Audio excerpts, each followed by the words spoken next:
Hello friends, नमस्ते। चलिए आज हम शुरू करते हैं इंडियन पॉलिटी क्लास 11th की जो किताब है इंडियन कॉन्स्टिट्यूशन एट वर्क, उसके सेकेंड चैप्टर को।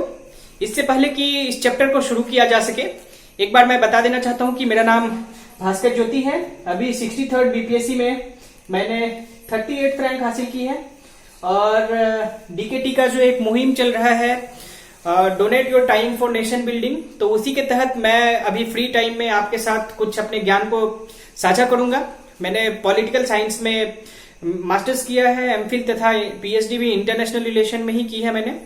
तो इसी वजह से मैं आपको पॉलिटी की क्लासेस लूंगा। ऐसे लोग जो कि अभी लॉकडाउन के समय में पढ़ नहीं पा रहे हैं, उनके लिए यह काफी अच्छा टाइम मिल गया है कि आप इन क्लासेस से थोड़ा लाभान्वित हो सके। तो चलिए दोस्तों, आज शुरू करते हैं हम इंडियन पॉलिटी के चैप्टर 2 को।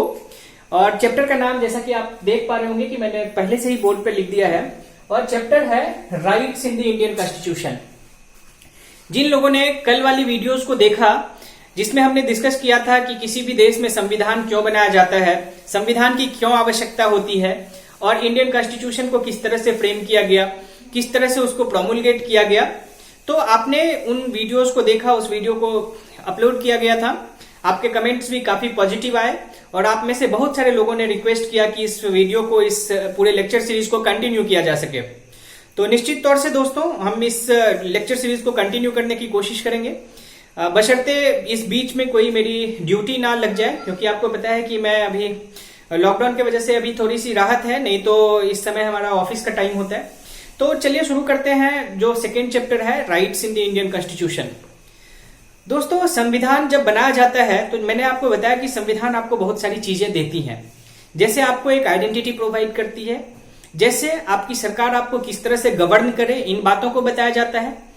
तो इस तरह की बहुत सारी काम जो है, इस तरह के बहुत सारे काम संविधान के द्वारा किया जाता है। इसके बाद जो एक बहुत बड़ा काम होता है संविधान का, वह होता है कि आपको कुछ फंडामेंटल राइट्स दिए जाए।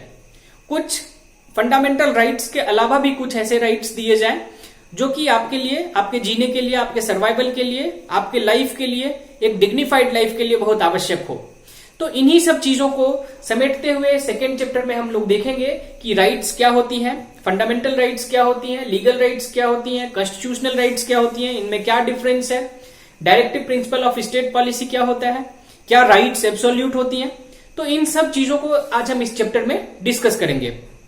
तो चलिए दोस्तों शुरू करते हैं। जैसा कि मैंने आपसे वादा किया है कि अभी जो इस लेक्चर सीरीज में मैं आपको पढ़ाऊंगा, वह जो एनसीईआरटी में जो करिकुलम है, मैं हूबहू वही चीजें आपको पढ़ाऊंगा। मुझे पता है कि आप में से बहुत सारे लोगों ने लक्ष्मीकांत पढ़ी होगी या इंडियन पॉलिटी की सुभाष कश्यप, डीडी बसु, बहुत सारी किताबों को आपने पढ़ा होगा। लेकिन उसके बाद भी जब आप किसी एग्जाम में जाते हैं, जो क्लास 11th के बच्चे हैं, जो 12th क्लास के बच्चे हैं, जो यह एनसीईआरटी पे ही बेस्ड एग्जाम्स में बैठते हैं, उनके लिए एनसीईआरटी पढ़ना बहुत ही आवश्यक होता है। तो इसलिए मैं कोशिश करूंगा कि अपने इस पूरे लेक्चर को बिल्कुल एनसीईआरटी पर ही आधारित रखूं। इसके सिवा यदि आपको कुछ प्रॉब्लम होता है या आपको कुछ और जिज्ञासाएं होती हैं तो आप कमेंट करके बता सकते हैं, उसको फिर हम थोड़ा बहुत डिस्कस कर लेंगे। लेकिन इस लेक्चर सीरीज में मैं ज्यादा से ज्यादा एनसीईआरटी पर ही अपने पूरे लेक्चर को कंसंट्रेट करके रखूंगा। तो दोस्तों आइए शुरू करते हैं। जो सबसे पहला जो टॉपिक है आज का, वह है द इंपॉर्टेंस ऑफ राइट्स। हमारे जो हमें संविधान में अधिकार दिए गए हैं, उनका महत्व क्या होता है, इंपॉर्टेंस ऑफ राइट्स। तो आइए दोस्तों डिस्कस करते हैं कि आपको जो अधिकार दिए जाते हैं उसका क्या महत्व होता है। तो इसमें सबसे पहले 2 केस स्टडी। देखिए, एनसीईआरटी को बहुत ही रोचक तरीके से लिखा जाता है, इसलिए एनसीईआरटी को लाइन बाय लाइन पढ़ना बहुत ही आवश्यक है। इस चैप्टर को शुरू करने से पहले इसमें 2 केस स्टडी आपको दिखाया गया है, आपको इन केस स्टडी को पढ़ना चाहिए। पहले केस स्टडी में दिखाया गया है कि जब दिल्ली में एशियन गेम्स हुआ था, उस एशियन गेम्स के दौरान सरकार के द्वारा बहुत सारे कॉन्ट्रैक्टर्स को हायर किया गया था दिल्ली में अलग अलग स्टेडियम्स को बनाने के लिए, फ्लाईओवर्स को बनाने के लिए। फिर उन कॉन्ट्रैक्टर्स ने डेली वेज लेबरर्स को हायर किया था। सरकार के द्वारा एक फिक्स डेली वेज निर्धारित किया गया था कि उन मजदूरों को कितना पैसा दिया जाना है, लेकिन कॉन्ट्रैक्टर्स ने उन मजदूरों को उतना पैसा नहीं दिया जितना सरकार की तरफ से तय किया गया था, उनके पैसे में कटौती की गई। तो किसी ने इस मामले को सुप्रीम कोर्ट में उठाया और सुप्रीम कोर्ट ने माना कि यह उनके अधिकारों का हनन है। This is a violation of their rights. फिर इसमें जो दूसरा केस स्टडी दिखाया गया है, माइकल ललंग असम के एक व्यक्ति थे। उनको किसी कारण से असम की पुलिस ने गिरफ्तार किया था और उनकी जो है सो कई बार हॉस्पिटल में टेस्ट हुई और उस समय उनकी हालत, जो मेडिकल स्टेटस थी, जो मेडिकल हालत थी, वह अच्छी नहीं थी। डॉक्टरों ने 2 बार रिपोर्ट दिया कि अब वह मेडिकली स्वस्थ हो गए हैं, उनका ट्रायल किया जा सकता है। लेकिन 23 साल तक माइकल ललंग के केस के ऊपर कोई भी सुनवाई नहीं हुई और बिना किसी कारण के उनको 23 साल तक जुडिशियल कस्टडी में रखा गया। तो इस पूरे केस स्टडी से यह सिद्ध होता है कि एक व्यक्ति जिसके ऊपर कोई दोष नहीं था, या हो सकता है वह दोषी भी हो, बहुत सारे दोषों में सजा 7 साल की होती है, 8 साल की होती है, 10 साल की होती है, लेकिन एक ऐसा व्यक्ति जिसको यह भी नहीं मालूम है कि वह दोषी है या नहीं है, क्योंकि सिर्फ किसी व्यक्ति के द्वारा कह देना कि वह चोर है, उसने चोरी की है, इससे यह साबित नहीं हो जाता कि कोई अमुक व्यक्ति चोर है, जब तक कोर्ट के द्वारा उसे कन्विक्ट नहीं कर दिया जाता है। तो इस तरह से इस व्यक्ति को बिना साबित किए हुए 23 साल तक जुडिशियल कस्टडी में रहना पड़ा। तो इस तरह से उसका जो एक लिबर्टी टू लाइफ था, उसका वायलेशन हुआ। तो इन सब अधिकारों को सेफगार्ड करने के लिए ही हमारे कॉन्स्टिट्यूशन में राइट्स का प्रोविजन किया गया है कि आपके अधिकारों का इस तरह से आर्बिट्ररीली कोई वायलेशन ना हो, उसके सेफ्टी को मेंटेन किया जा सके। इस वजह से आपको कुछ राइट्स प्रोवाइड किए जाते हैं। तो यह पहला 2 केस स्टडी के साथ इस चैप्टर की शुरुआत हुई है। अब चलिए दोस्तों आगे चलते हैं। अब देखिए, इस कार्टून में मैंने आपको पिछले चैप्टर में भी बताया था कि एनसीईआरटी की एक बहुत अच्छी खूबी यह होती है कि कार्टून्स के जरिए बहुत सारा वैलिड क्वेश्चन आपसे पूछा जाता है, जो कि आपके माइंड को स्टीर कर सके कि अच्छा हमें इस डायरेक्शन में भी सोचना चाहिए। जैसा कि इस कार्टून के जरिए से बताया गया है कि माइकल ललंग तो एक हो सकता है गरीब व्यक्ति था, मजदूर था, इसलिए उसे 23 साल तक जुडिशियल कस्टडी में रहना पड़ा।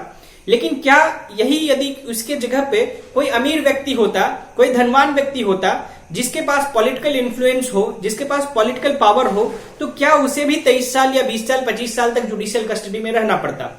शायद नहीं रहना पड़ता, क्योंकि जिनके पास पॉलिटिकल इन्फ्लुएंस होता है वह सरकार के फैसलों को या मशीनरीज को इन्फ्लुएंस कर पाने में सक्षम होते हैं। तो इसलिए राइट्स के सेफ्टी की सबसे ज्यादा जरूरत किसे होती है? जो कि समाज के शोषित वर्ग होते हैं, वंचित वर्ग होते हैं, जिनके अधिकारों के रक्षा करने के लिए कोई भी खड़ा नहीं होता है। तो उसके लिए संविधान को एक तरह से पुष्ट करता है कि हम आपके जो अधिकारों का हनन हो रहा है उसकी रक्षा करेंगे। तो संविधान में इसलिए आपके कुछ अधिकारों को तय किया गया है। अब दोस्तों चलिए फिर जो अगला टॉपिक है वह है, अगला टॉपिक आप देख पा रहे होंगे कि यहां पे bill of rights. Bill of rights जानते हैं या बिल ऑफ राइट्स क्या है? अब दोस्तों यहां पे एक फिर से कार्टून में दिखाया गया है कि जैसे मान के चलिए आप किसी बाजार में जाते हैं और वहां से कोई इलेक्ट्रॉनिक सामान खरीद के लाते हैं, मिसाल के तौर पे टीवी खरीद के लाते हैं। तो जब आप टीवी खरीद के लाते हैं तो उसमें आपको एक वारंटी कार्ड दिया जाता है कि यह टीवी है और जब तक है इसमें यदि कोई खराबी आती है तो इस वारंटी कार्ड के आधार पे उस दुकान वाले को आप पूछ सकते हैं कि इसमें खराबी क्यों आई या इसका क्या समाधान हो सकता है। हमारा संविधान भी बिल्कुल एक वारंटी कार्ड के तरह ही होता है। आप यदि किसी देश के नागरिक हैं तो आपको संविधान एक वारंटी कार्ड के तरह काम करता है कि यदि आपके अधिकारों का हनन हो रहा है तो आप संविधान में दिए गए प्रावधानों के आधार पे उन अधिकारों के लिए कोर्ट में जाकर लड़ाई लड़ सकते हैं। अब दोस्तों देखिए, यदि आप समाज में रहते हैं तो आपके अधिकार का हनन कौन कर सकता है? सबसे पहले हमें इस चीज को समझना आवश्यक है। आपके अधिकार का हनन हो सकता है आपका पड़ोसी कर सकता है। कहने का यह तात्पर्य है कि आपके अधिकार का हनन कोई इंडिविजुअल कर सकता है। कोई इंडिविजुअल आपके अधिकार का हनन कर सकता है। कोई प्राइवेट ऑर्गेनाइजेशन जहां पर हो सकता है आप काम कर रहे हो वहां पे आपके अधिकारों का हनन किया जा सकता है, या सरकार ही आपके अधिकारों का हनन कर सकती है। तो इन 3 स्तर पे आपके अधिकारों के हनन की संभावना बनती है। या तो कोई व्यक्ति आपके अधिकारों का हनन कर सकता है, या कोई प्राइवेट ऑर्गेनाइजेशन आपके अधिकारों का हनन कर सकता है, या गवर्नमेंट ऑर्गेनाइजेशंस खुद आपके अधिकारों का हनन कर सकती है।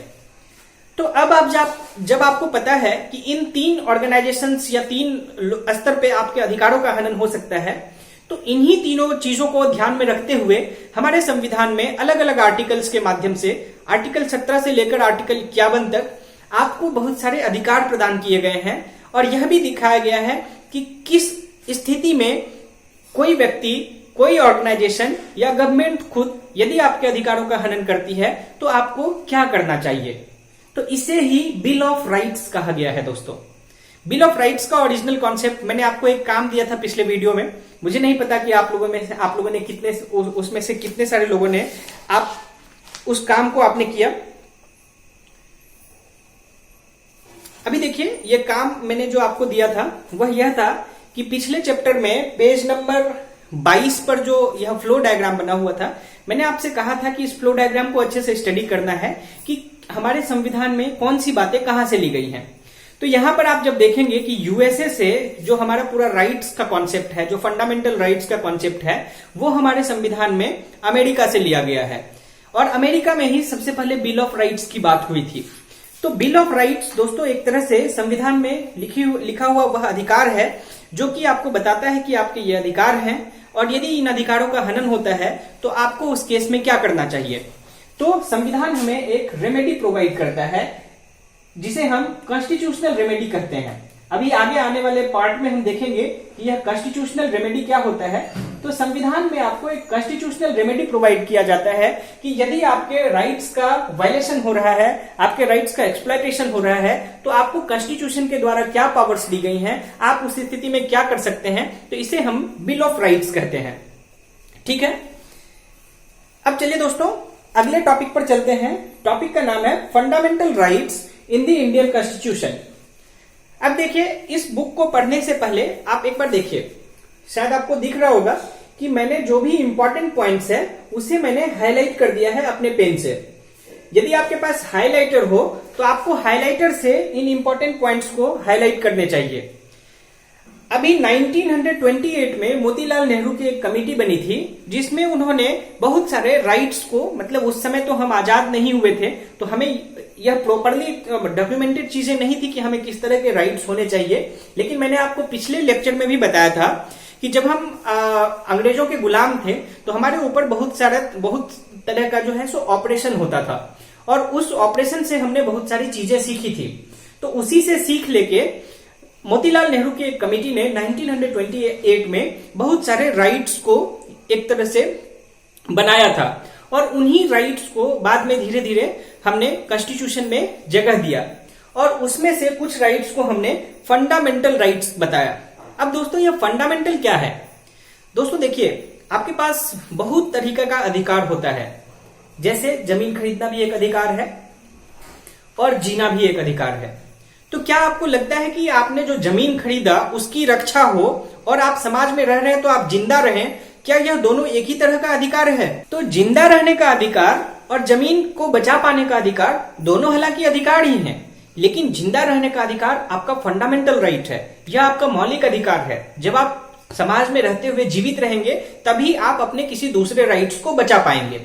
इसलिए ऐसे बहुत सारे राइट्स हैं कि आपको आपके बर्थ के आधार पे, आपको आपके जेंडर के आधार पे, आपको आपके अन्य इस तरह के चीजों के आधार पे आपके साथ डिस्क्रिमिनेशन ना हो, यह आपका फंडामेंटल राइट है। लेकिन आप कोई और चीजें कर पाए, जैसे आपको मैटरनिटी बेनिफिट मिल पाए, यदि कोई महिला किसी संस्था में काम करती है और यदि वहां पे उसे मतलब काम करते हुए यदि वह प्रेग्नेंट होती है तो उसको यदि वहां पे कुछ छुट्टी चाहिए, तो यह फंडामेंटल राइट नहीं बल्कि डायरेक्टिव प्रिंसिपल में इस तरह के अधिकार को दिया गया है कि महिला होने के नाते आपके साथ जो कुछ लिमिटेशंस है उसके वजह से यदि आपको कुछ अधिकार मिलता है तो उस तरह के अधिकार कुछ अलग श्रेणी में आते हैं। लेकिन जैसे आपके आधार पे, महिला होने के आधार पे सिर्फ भेदभाव ना हो, तो यह आपका फंडामेंटल राइट है।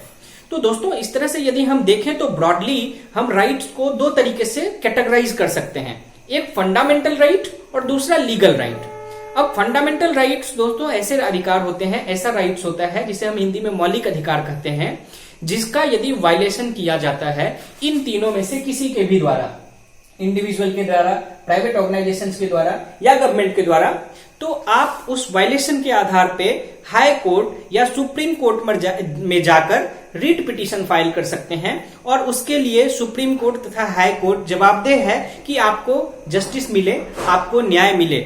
तो ऐसे अधिकार जिसके लिए आप कोर्ट में जाकर गुहार लगा सकते हैं, उस अधिकार को हम फंडामेंटल राइट्स कहते हैं। उस अधिकार में परिवर्तन नहीं किया जा सकता है। अब परिवर्तन करने के कुछ आधार हैं, उसे भी हम लोग देखेंगे बाद में, लेकिन मौलिक अधिकारों में कोई परिवर्तन नहीं किया जा सकता है। Fundamental rights have to be safeguarded as it is mentioned in our constitution.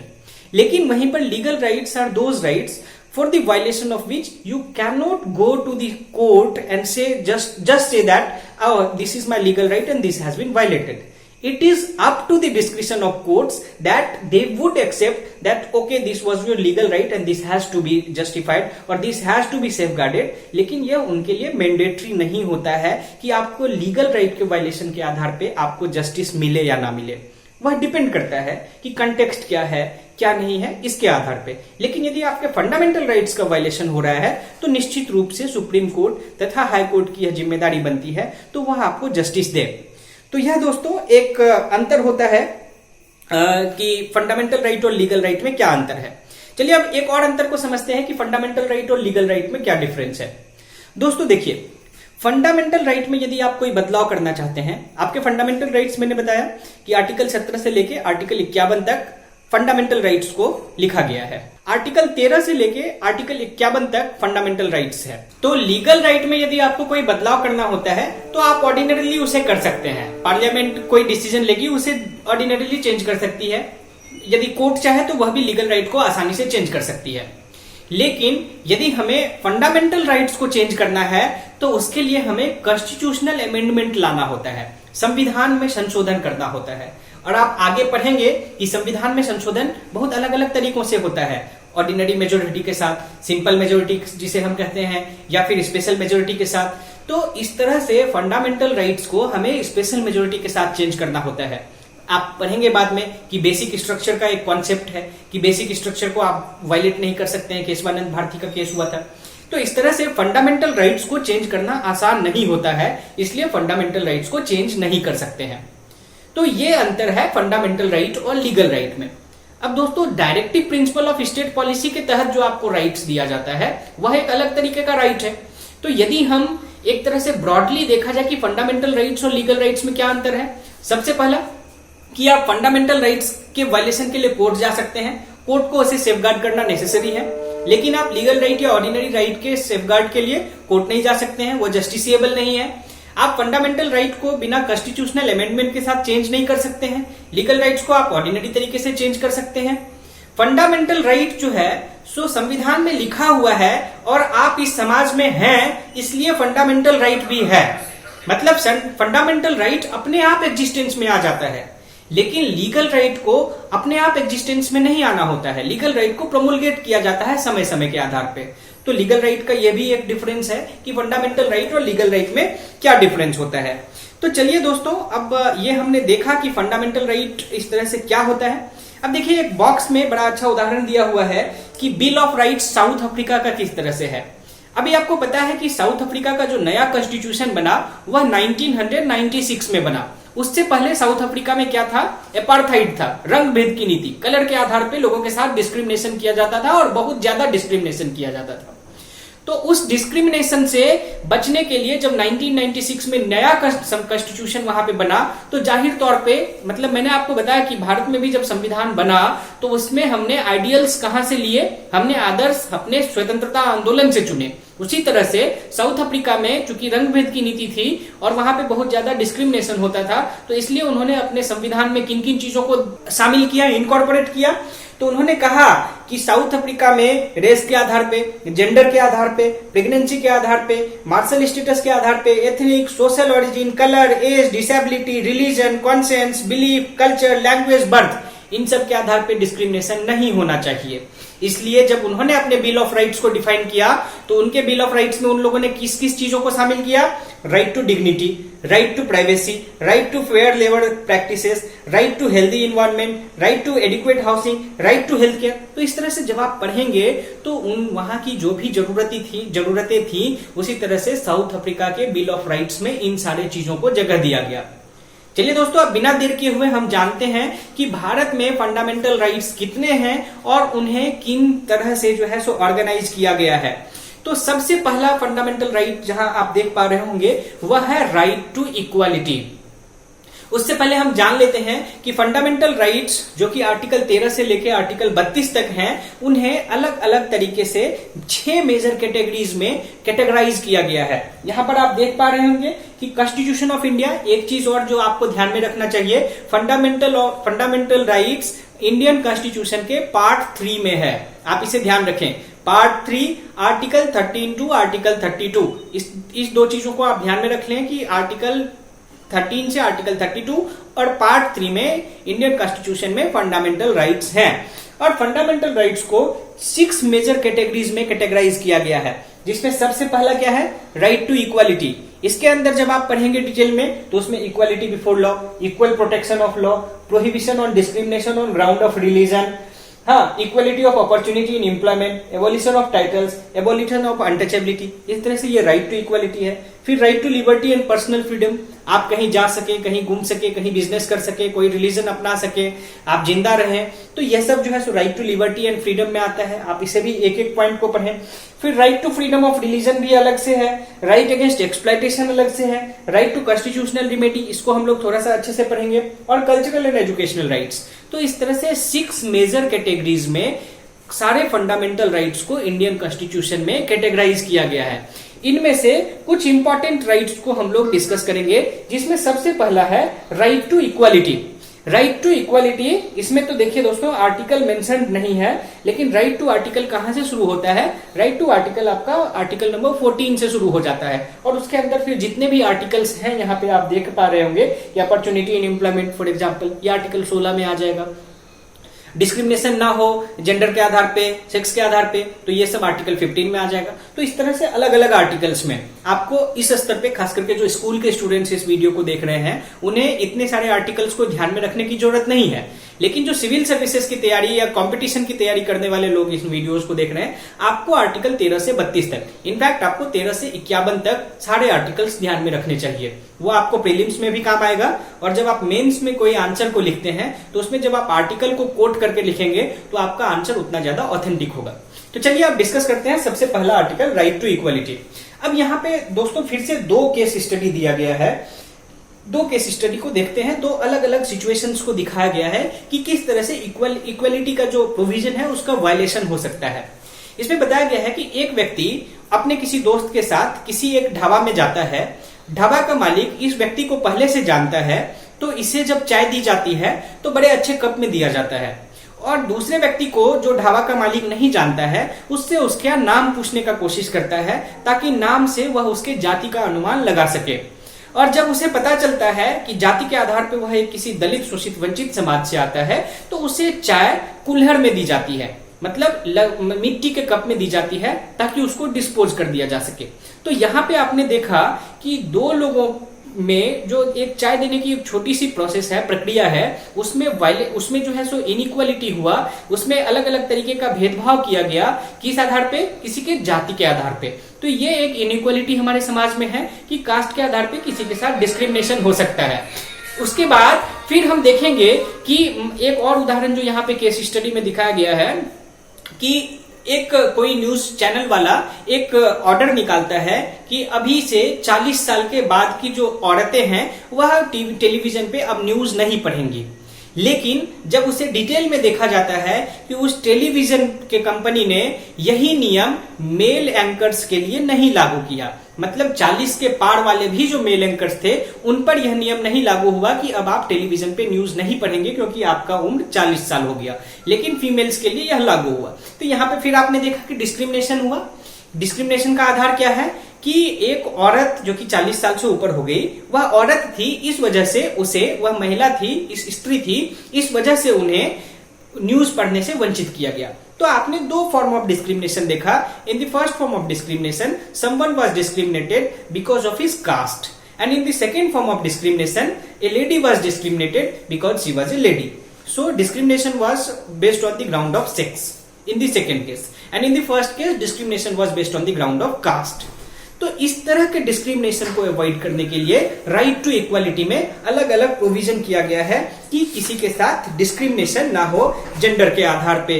अब आपने सुना होगा कि पहले क्या होता था कि आप अनटचेबिलिटी होती थी, तो आप जो है सो एक घाट पे, मतलब आपने बहुत सारी कहानियां सुनी होगी, प्रेमचंद का कहानी भी आपने पढ़ा होगा कि जिस कुआं से तथाकथित जो उस समय के सवर्ण लोग थे वह पानी पीते थे, यदि उसी कुएं में यदि उस समय के जो तथाकथित जो दलित समाज से आते थे वह पानी पीने जाते थे तो उससे एक तरह से अछूत माना जाता था।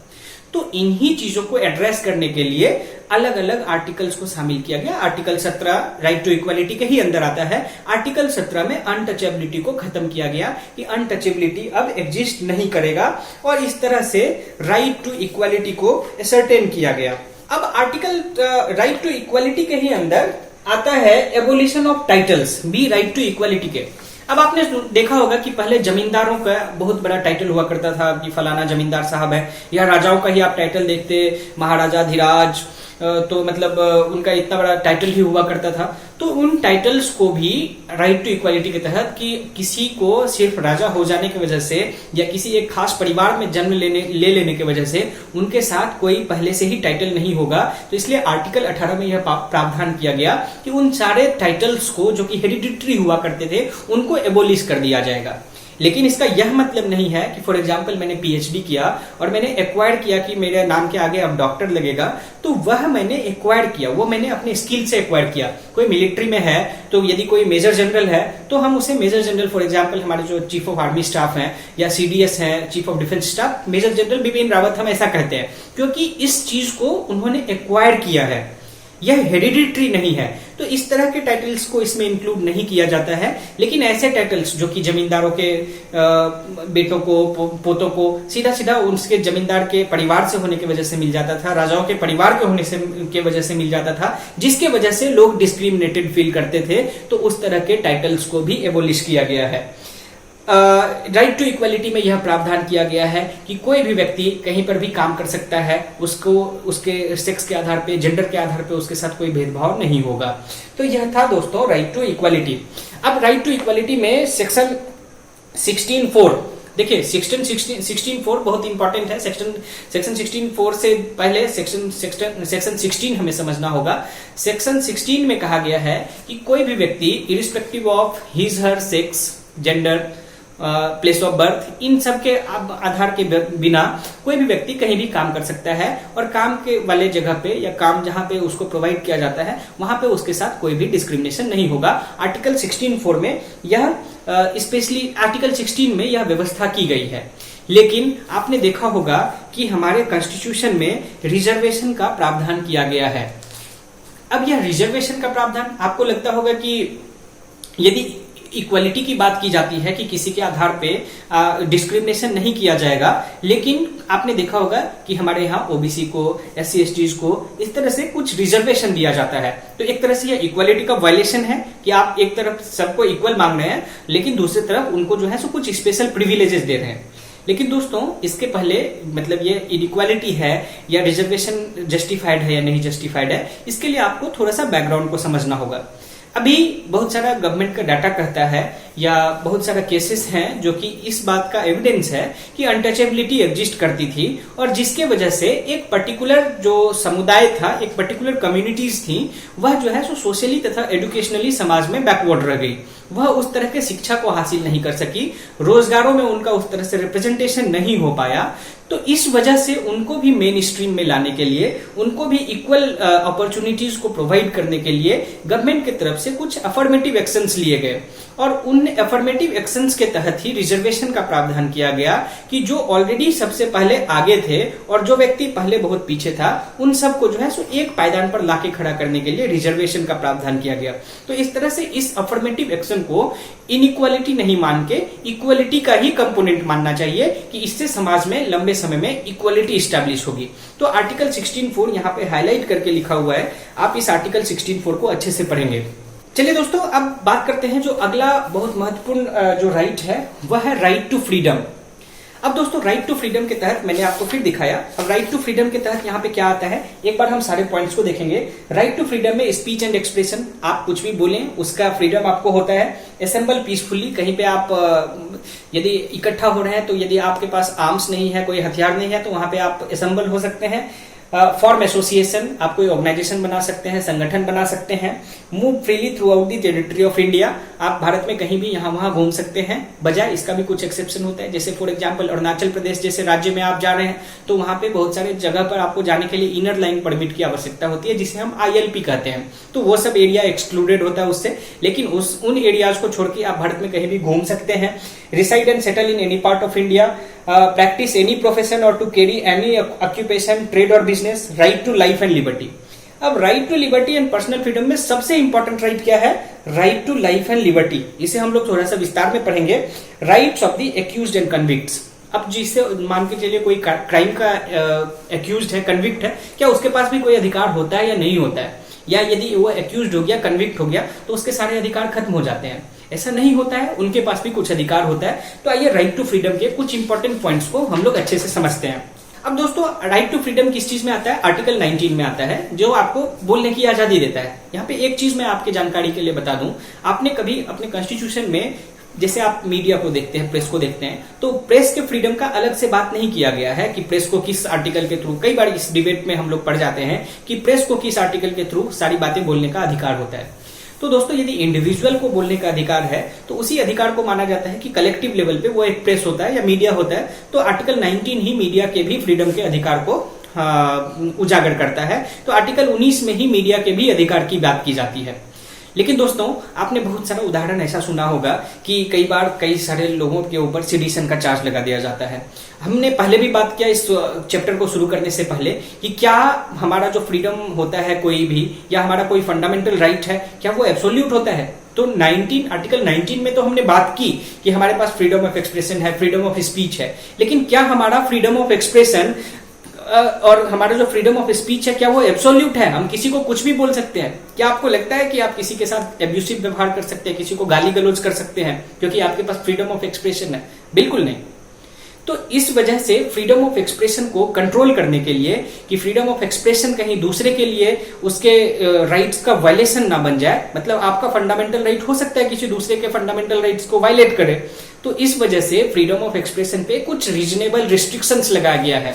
तो जहां पर आर्टिकल 19 में फ्रीडम ऑफ एक्सप्रेशन इंश्योर किया गया है, वहीं पर आर्टिकल 19(2) में यह प्रोविजन किया गया है कि फ्रीडम ऑफ एक्सप्रेशन पे कुछ रीजनेबल रिस्ट्रिक्शंस भी लगाए जाएंगे, रीजनेबल रिस्ट्रिक्शंस भी लगाए जाएंगे। अब यह रीजनेबल रिस्ट्रिक्शंस क्या होता है दोस्तों? अब फॉर एग्जाम्पल कोई नेता है और वह लाखों के भीड़ को एड्रेस कर रहा है और वह कोई ऐसी बात बोल दे जिससे कि भारत के law and order problem create हो जाए, मतलब वह जो है सो तोड़फोड़ करना शुरू कर दे, तो इस स्थिति में जो है सो उसके फ्रीडम ऑफ एक्सप्रेशन को कर्टेल किया जाएगा। यदि कोर्ट के द्वारा कोई फैसला दिया जाता है तो आप बोलेंगे कि हम कोर्ट के खिलाफ कुछ भी बोलेंगे, तो यह कंटेम्प्ट ऑफ कोर्ट का मामला हो जाएगा। मतलब कोर्ट चूंकि सेक्रोसेंट होता है हमारे यहाँ, सुप्रीम कोर्ट, हाई कोर्ट, ये सब सेक्रोसेंट है, तो आपको इनके ऑर्डर्स को रेस्पेक्ट करना है।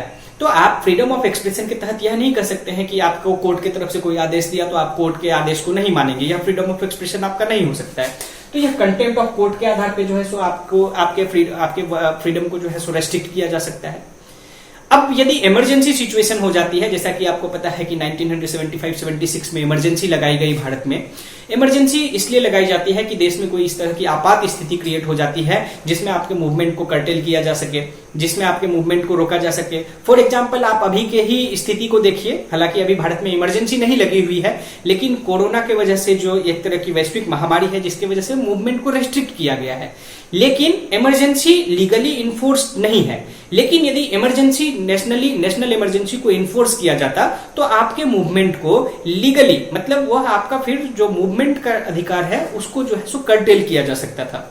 तो जब इस तरह की कोई स्थिति आती है जहां पे लॉ एंड ऑर्डर सिचुएशन हो, जहां पे कंटेम्प्ट ऑफ कोर्ट का मामला हो, जहां पे पब्लिक ऑर्डर खत्म होने की संभावना हो, तो इस स्थिति में आपके फ्रीडम ऑफ एक्सप्रेशन को, आपके मूवमेंट को कर्टेल किया जा सकता है। तो यह कुछ रिस्ट्रिक्शंस हैं जो कि आपके फ्रीडम को रेस्ट्रिक्ट कर सकता है। अब दोस्तों चलिए, जो अगला महत्वपूर्ण राइट है वह है right to life and personal liberty. यह सबसे महत्वपूर्ण राइट है। समाज में यदि आप पैदा होते हैं, आप जीवित हुए, आप यदि समाज में जन्म लेते हैं, इस देश में जन्म लेते हैं, तो आपको जिंदा रहने का अधिकार है और यह अधिकार किसी भी सूरत में आपसे छीना नहीं जा सकता है। चाहे कोई भी नेशनल इमरजेंसी लग जाए, चाहे भी कैसी भी विकट स्थिति उत्पन्न हो जाए, आपसे राइट टू लिबर्टी को छीना नहीं जा सकता है, राइट टू लाइफ को छीना नहीं जा सकता है। आपको मतलब जीवित रहना है और रखना है। यह सरकार को हर तरीके से जो है सो इंश्योर करना है, कोर्ट को हर तरीके से इंश्योर करना है। अब राइट टू लिबर्टी दोस्तों देखिए, जब संविधान हमारा बना था तो राइट टू लिबर्टी बहुत ही मतलब एक तरह से सिंपल टर्म था। मतलब कॉन्स्टिट्यूशन में जैसा लिखा था कि राइट टू लाइफ, तो राइट टू लाइफ का मतलब बहुत ही शाब्दिक अर्थ था कि राइट टू लाइफ मतलब आपको जिंदा रहना है तो जिंदा रहना है, यह राइट टू लाइफ था।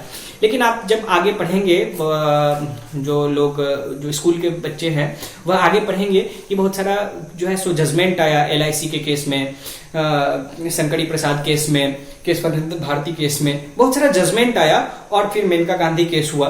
उसके बाद जो है सो राइट टू लाइफ जो है सो धीरे धीरे इवॉल्व होता गया। देखिए, राइट टू लाइफ उस पर डिफाइन किया गया कि राइट टू लाइफ सिर्फ right to life is not merely a right to life of animal existence, मतलब आप सिर्फ जानवरों के जैसा जिंदा रहे, यह राइट टू लाइफ नहीं है। आप यदि जीवित हैं तो एक डिग्निटी के साथ जीवित रहें, एक सम्मान के साथ जीवित रहें, यह भी उसमें एक उसका कंपोनेंट होना चाहिए। तो मेनका गांधी केस में राइट टू लाइफ को बहुत ज्यादा मतलब जो है सो उसको और विस्तार दिया गया, राइट टू लाइफ को और काफी ज्यादा बढ़ाया गया। और राइट टू लाइफ में अब हेल्दी इन्वायरमेंट आपको मिलना चाहिए। यदि पॉल्यूशन है बहुत ज्यादा तो आपको सांस लेने में यदि दिक्कत हो रही है तो यह भी आपके राइट टू लाइफ का वायलेशन है। आपको यदि बहुत ही खराब स्थिति में रहना पड़ रहा है, राइट टू शेल्टर भी जो है सो यदि ब्रॉडली देखा जाए तो राइट टू लाइफ का एक पार्ट हो जाता है। तो राइट टू लाइफ एक बहुत ही बड़ा राइट है। अब देखिए, उससे पहले भी काफी सारा डिबेट हुआ कि प्रोसीड्योर एस्टैब्लिश्ड बाय लॉ, और अब क्या है कि उसमें पहले लिखा था कि जैसे यदि कोर्ट मान के चले प्रोसीड्योर एस्टैब्लिश्ड बाय लॉ, इसका क्या मतलब हुआ कि यदि लॉ फॉर एग्जांपल कह देता है कि आपका जान ले लें, तो क्या यह मतलब उसके बाद किसी मतलब सरकार ही कानून बनाती है, तो क्या सरकार के पास यह अधिकार है कि संविधान से एक संसद से एक कानून पारित कर दें कि अमुक व्यक्ति को जो है सो अमुक व्यक्ति का जो अब जान ले लिया जाए? तो क्या सरकार के पास ऐसा अधिकार है? क्या वह लॉ बना के किसी के जान को ले सकती है? तो फिर इस पे काफी ज्यादा डिबेट हुआ कि राइट टू लाइफ सिर्फ यह नहीं है कि सरकार किसी पे कानून बना दे और फिर उसके बाद उसका जान ले लिया जाए। राइट टू लाइफ काफी सेक्रोसेंट मैटर है और बहुत rare of the rare circumstance में, rarest of the rare circumstance में जो है सो आप किसी के लाइफ को ले सकते हैं। जैसा कि आपने देखा कि अभी निर्भया कांड में जो दोषियों को फांसी की सजा सुनाई गई, तो यह सब बहुत नॉर्मल बात नहीं हो सकती है। यह rare of the rarest circumstance होता है जब सरकार के द्वारा या इंस्टीट्यूशंस के द्वारा किसी के लाइफ को खत्म किया जा सकता है। आपने सुना होगा बहुत सारा डिबेट यूथनेसिया के अगेंस्ट में हुआ था, पैसिव जिसे हम मृत्यु कहते हैं, कि किसी को जहर देके मार दिया जाता है। ऐसा व्यक्ति जो कि बहुत ज्यादा पीड़ित हो, जो मतलब अपने मतलब बहुत ज्यादा पीड़ा में हो, बहुत बीमार हो, लेकिन उसे तक भी मारने का अधिकार नहीं दिया गया था। तो इस तरह से आप किसी के भी लाइफ को खत्म नहीं कर सकते हैं। यह राइट टू लाइफ हमारे कॉन्स्टिट्यूशन का या किसी भी देश के कॉन्स्टिट्यूशन का सबसे इंपॉर्टेंट पार्ट होता है कि आप किसी के भी लाइफ को खत्म नहीं कर सकते हैं। अब राइट टू लाइफ के साथ राइट टू लिबर्टी भी आता है। राइट टू लिबर्टी क्या है दोस्तों? मान के चलिए आपने कोई क्राइम किया तो ठीक है, आप क्राइम आपने किया या आपसे गलती से हो गई या आपने विलिंगली किया, बहुत सारा केस हो सकता है। लेकिन हर उस स्थिति में पुलिस के पास यह पावर नहीं है कि बस आप आपके क्राइम होने के वजह से जो है सो आपको अरेस्ट कर ले और मन चाहे तरीके से आपको जेल में रख दिया जाए। राइट टू लिबर्टी आपको यह अधिकार देता है कि यदि आपको पुलिस अरेस्ट कर रही है तो 24 घंटे के अंदर आपको किसी मजिस्ट्रेट के पास पेश किया जा सके, जहां पे मजिस्ट्रेट के पास आप अपनी सफाई दे सके और मजिस्ट्रेट का जो भी फैसला होता है उसके आधार पे फिर आपको जेल या जो भी आगे का प्रोसीड्यूर है उसको अपनाया जाएगा। और वह मजिस्ट्रेट पुलिस का आदमी ना हो, यह भी तय किया गया है राइट टू लिबर्टी में।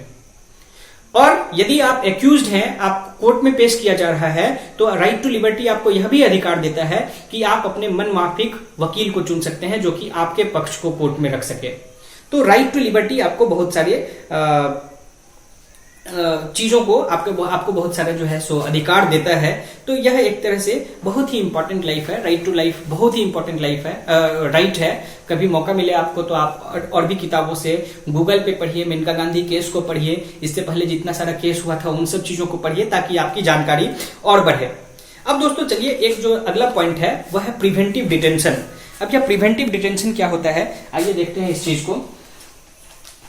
एक तो मैंने आपको पहले बताया कि पुलिस आपको यदि पुलिस बिना कारण से आपको गिरफ्तार नहीं कर सकती है।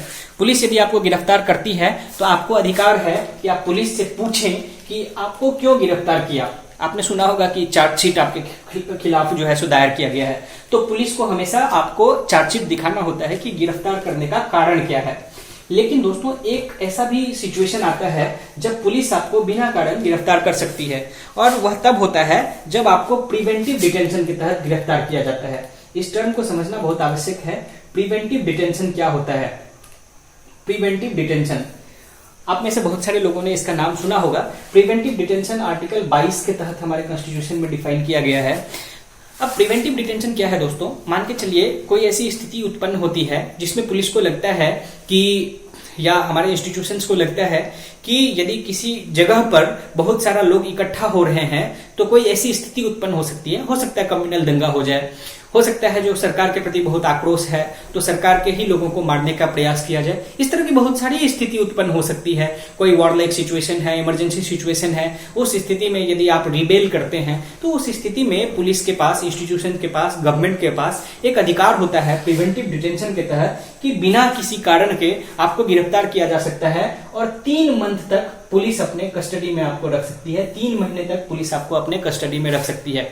यह प्रिवेंटिव डिटेंशन के खिलाफ बहुत सारे जगहों पर कहा जाता है कि जो भी डेवलप्ड कंट्रीज हैं उन कंट्रीज में प्रिवेंटिव डिटेंशन के प्रोविजन को धीरे धीरे खत्म कर दिया गया है, क्योंकि प्रिवेंटिव डिटेंशन गवर्नमेंट को कहीं ना कहीं बहुत सारा अधिकार दे देती है कि आपको बिना कारण से हरास किया जा सके, क्योंकि यह प्रूव करना बहुत ही मुश्किल होता है कि आप पब्लिक ऑर्डर के लिए, लॉ एंड ऑर्डर के लिए जो है सो एक समस्या हो सकते हैं। लेकिन गवर्नमेंट आपको सिर्फ पब्लिक ऑर्डर और लॉ एंड ऑर्डर को समस्या होने के वजह से बस उस प्रीटेक्स्ट पे आपको गिरफ्तार कर सकती है। तो प्रिवेंटिव डिटेंशन एक अलग तरह की गिरफ्तारी है जो कि लॉ एंड ऑर्डर सिचुएशन के प्रीटेक्स्ट पे, बहाना पे आपको गिरफ्तार किया जा सकता है। अब जो अगला टॉपिक है वह है कि अदर फ्रीडम्स। तो इस चीज को हमने डिस्कस ऑलरेडी कर लिया है कि जैसे राइट टू फ्रीडम है आपके पास, आप कहीं भी इकट्ठा हो सकते हैं, आप समूह बना सकते हैं, एसोसिएशंस बना सकते हैं। लेकिन देखिए इस पे भी कुछ रीजनेबल रिस्ट्रिक्शंस, कुछ मोरल रिस्ट्रिक्शंस लगाया जाता है। जैसे अभी आप फॉर एग्जांपल कोरोना का ही एग्जांपल लें तो कोरोना के समय में ऐसा मतलब सरकार के द्वारा जो है सो एक तरह से आपके मूवमेंट को रिस्ट्रिक्ट किया गया है, क्योंकि कोई यदि कोरोना संक्रमित व्यक्ति है वह यदि कहीं ऐसे जगह पर जाता है, बाजार में जाता है जहां पे बहुत सारे लोग हैं, तो दूसरे लोग भी संक्रमित हो सकते हैं। तो यह एक तरह से अभी तो लीगल रिस्ट्रिक्शन है। लेकिन मोरल रिस्ट्रिक्शन का भी आप स्वरूप समझिए। फ्रीडम ऑफ रिस्ट्रिक्शन है, फ्रीडम ऑफ मूवमेंट तो सबके लिए है, लेकिन जो हमारे कॉन्स्टिट्यूशन में बहुत क्लियरली लिखा हुआ है कि फॉर एग्जाम्पल आप मान के चलिए कि कोई महिला वेश्यावृत्ति जैसे अनैतिक काम में अपने में लिप्त है, तो क्या उसे हम फ्रीडम ऑफ मूवमेंट की तरफ मानेंगे? बिल्कुल नहीं मानेंगे, क्योंकि यह एक तरह का अनैतिक काम है जिससे समाज में एक तरह का खराब संदेश जाता है। तो इस तरह के काम में हम फ्रीडम ऑफ मूवमेंट को कट करते हैं। तो इस तरह से आपने देखा कि कैसे फ्रीडम ऑफ मूवमेंट तो हमें दिया गया है, हमारा फंडामेंटल अधिकार है, हमारा फंडामेंटल राइट है, लेकिन कुछ अलग अलग सिचुएशंस में, अलग अलग कंडीशंस में फ्रीडम ऑफ मूवमेंट को कट किया जाता है, जिसमें आपने पढ़ा कि आर्टिकल 19(2) के अंदर रीजनेबल रिस्ट्रिक्शंस के तहत फ्रीडम ऑफ मूवमेंट को रेस्ट्रिक्ट किया गया है। तो यह था दोस्तों फ्रीडम ऑफ मूवमेंट। चलिए अब आगे बढ़ते हैं और चलते हैं अगले टॉपिक के ऊपर। और अगला टॉपिक है राइट्स ऑफ एक्यूज्ड।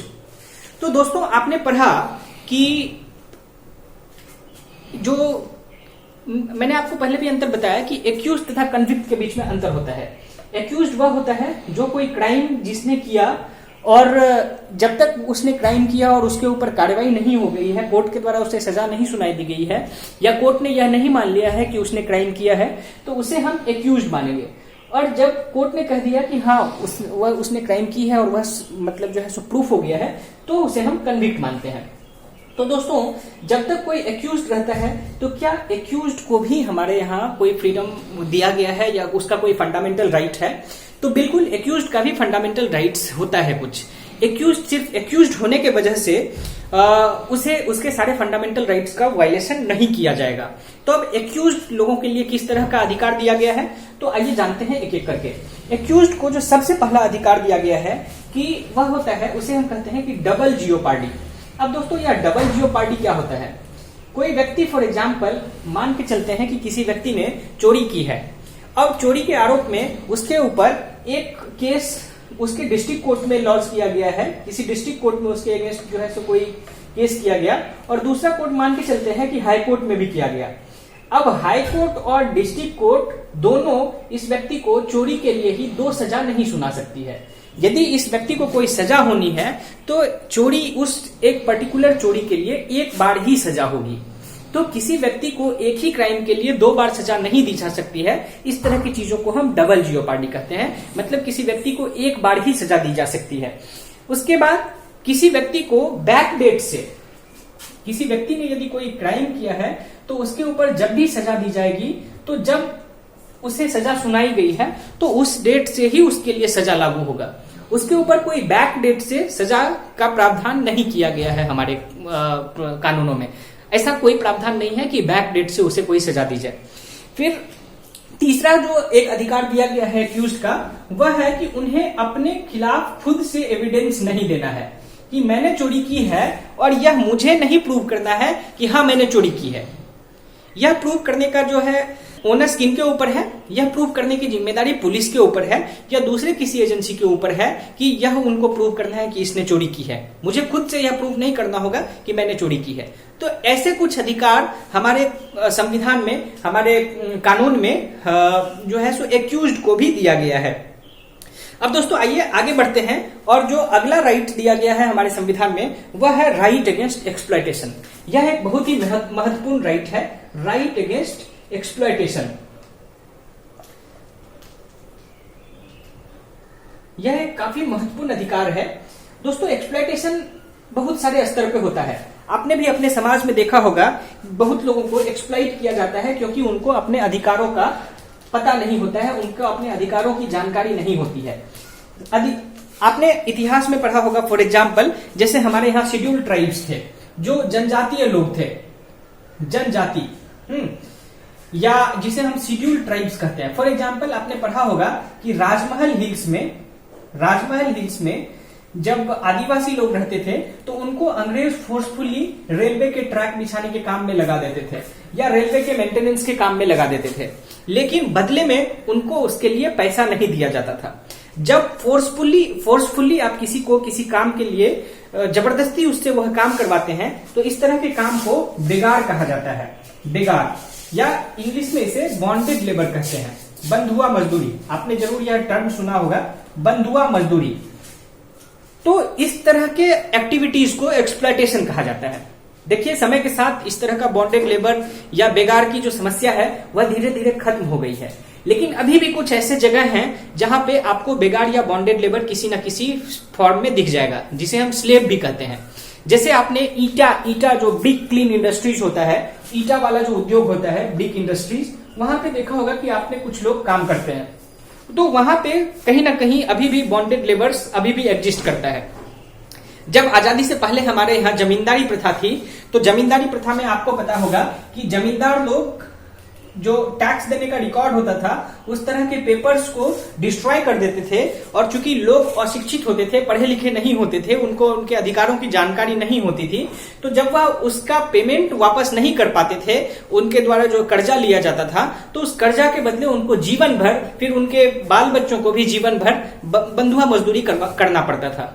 तो मैंने आपको पहले भी बताया कि हमने अपने आजादी के आदर्शों से, आजादी के आंदोलन से बहुत सारे चीजें सीखी और हमने तय किया था कि जैसे ही हम आजाद होंगे हम इन कुसंगतियों को, विसंगतियों को अपने संविधान से हटा देंगे, ऐसा संविधान बनाएंगे जहां पे सबको एक समता का अधिकार हो।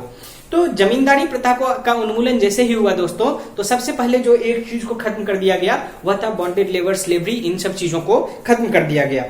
तो यह था कि राइट अगेंस्ट एक्सप्लॉयटेशन, तो एक फॉर्म में मैंने आपको बताया। अब दूसरा फॉर्म जो राइट अगेंस्ट एक्सप्लॉयटेशन जो आप सब ने देखा होगा वह क्या है?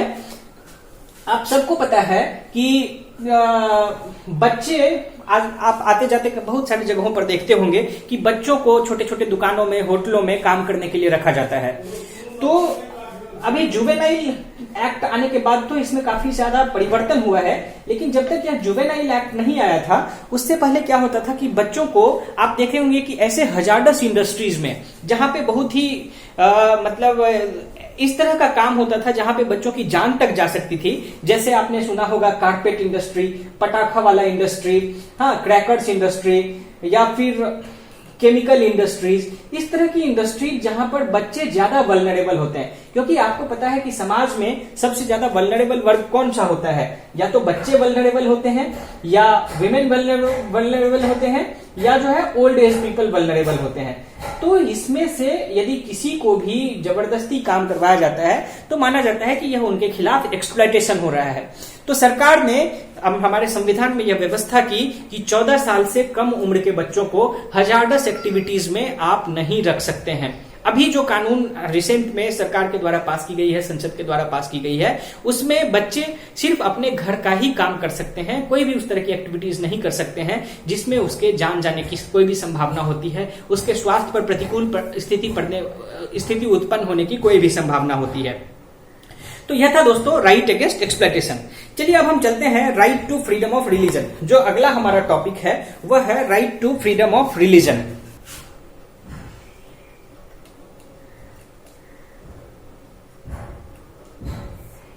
इस टॉपिक को हम लोग पढ़ेंगे और इसके बाद मैं कुछ टॉपिक को साथ में क्लब करके आपसे डिस्कस कर लेता हूं, जैसे right to freedom of religion, freedom of faith and worship, equality of all religion, cultural and educational rights. तो चलिए, चूंकि यह सब एक दूसरे से लिंक्ड टॉपिक्स हैं, तो हम सब जो है सो इस टॉपिक को जो है सो एक साथ ही डिस्कस कर लेते हैं। Freedom of faith and worship, right to freedom of religion. तो आइए दोस्तों, सबसे पहले फ्रीडम ऑफ रिलीजन की बात करने से पहले मैं आपको भारत की कुछ विशेषताओं के बारे में बताना चाहता हूं। आपको पता है कि भारत, अब हमारे प्रियम्बल में भी यह बात लिखी हुई है कि भारत क्या है? एक सेकुलर कंट्री है, सेकुलर कंट्री। दोस्तों, पहले यह टर्म, सेकुलर का जो टर्म था वह हमारे कॉन्स्टिट्यूशन के प्रियम्बल में नहीं लिखा हुआ था, लेकिन आपको पता है कि 42nd अमेंडमेंट के बाद सेकुलर टर्म को हमारे कॉन्स्टिट्यूशन में के प्रियम्बल में शामिल कर लिया गया। और अब हमारे इस प्रियम्बल में क्या लिखा हुआ है? India is a socialist, sovereign, secular democratic Republic. तो सेकुलर कहने का यह अर्थ है दोस्तों, देखिए, यह जो सेकुलर टर्म का जो एक तरह से ओरिजिन हुआ है, यह यूरोप के देशों से हुआ है। आपको पता है कि डार्क एज में यूरोप में क्या था? चर्च का ही रूल चलता था, चर्च ही सब कुछ तय करता था। चर्च के जो पोप होते थे वही तय करते थे कि राज्य की व्यवस्था कैसी होगी, राज्य में किस तरह का अधिकार होगा लोगों को। तो यह चर्च के द्वारा तय किया जाता था। और जो चर्च के फैसला के खिलाफ जो लोग जाते थे उनको कई बार जो है सो सजाए मौत भी सुनाई जाती थी। तो जब यूरोप में रेनेसा हुआ, जिसको हम पुनर्जागरण कहते हैं, तो उसके बाद जो है सो यूरोप में काफी क्रांति आई और उसके बाद चर्च तथा पोप के अधिकारों को खत्म कर दिया गया और यूरोप में एक तरह से मॉडर्न यूरोप की जो है सो स्थापना की गई।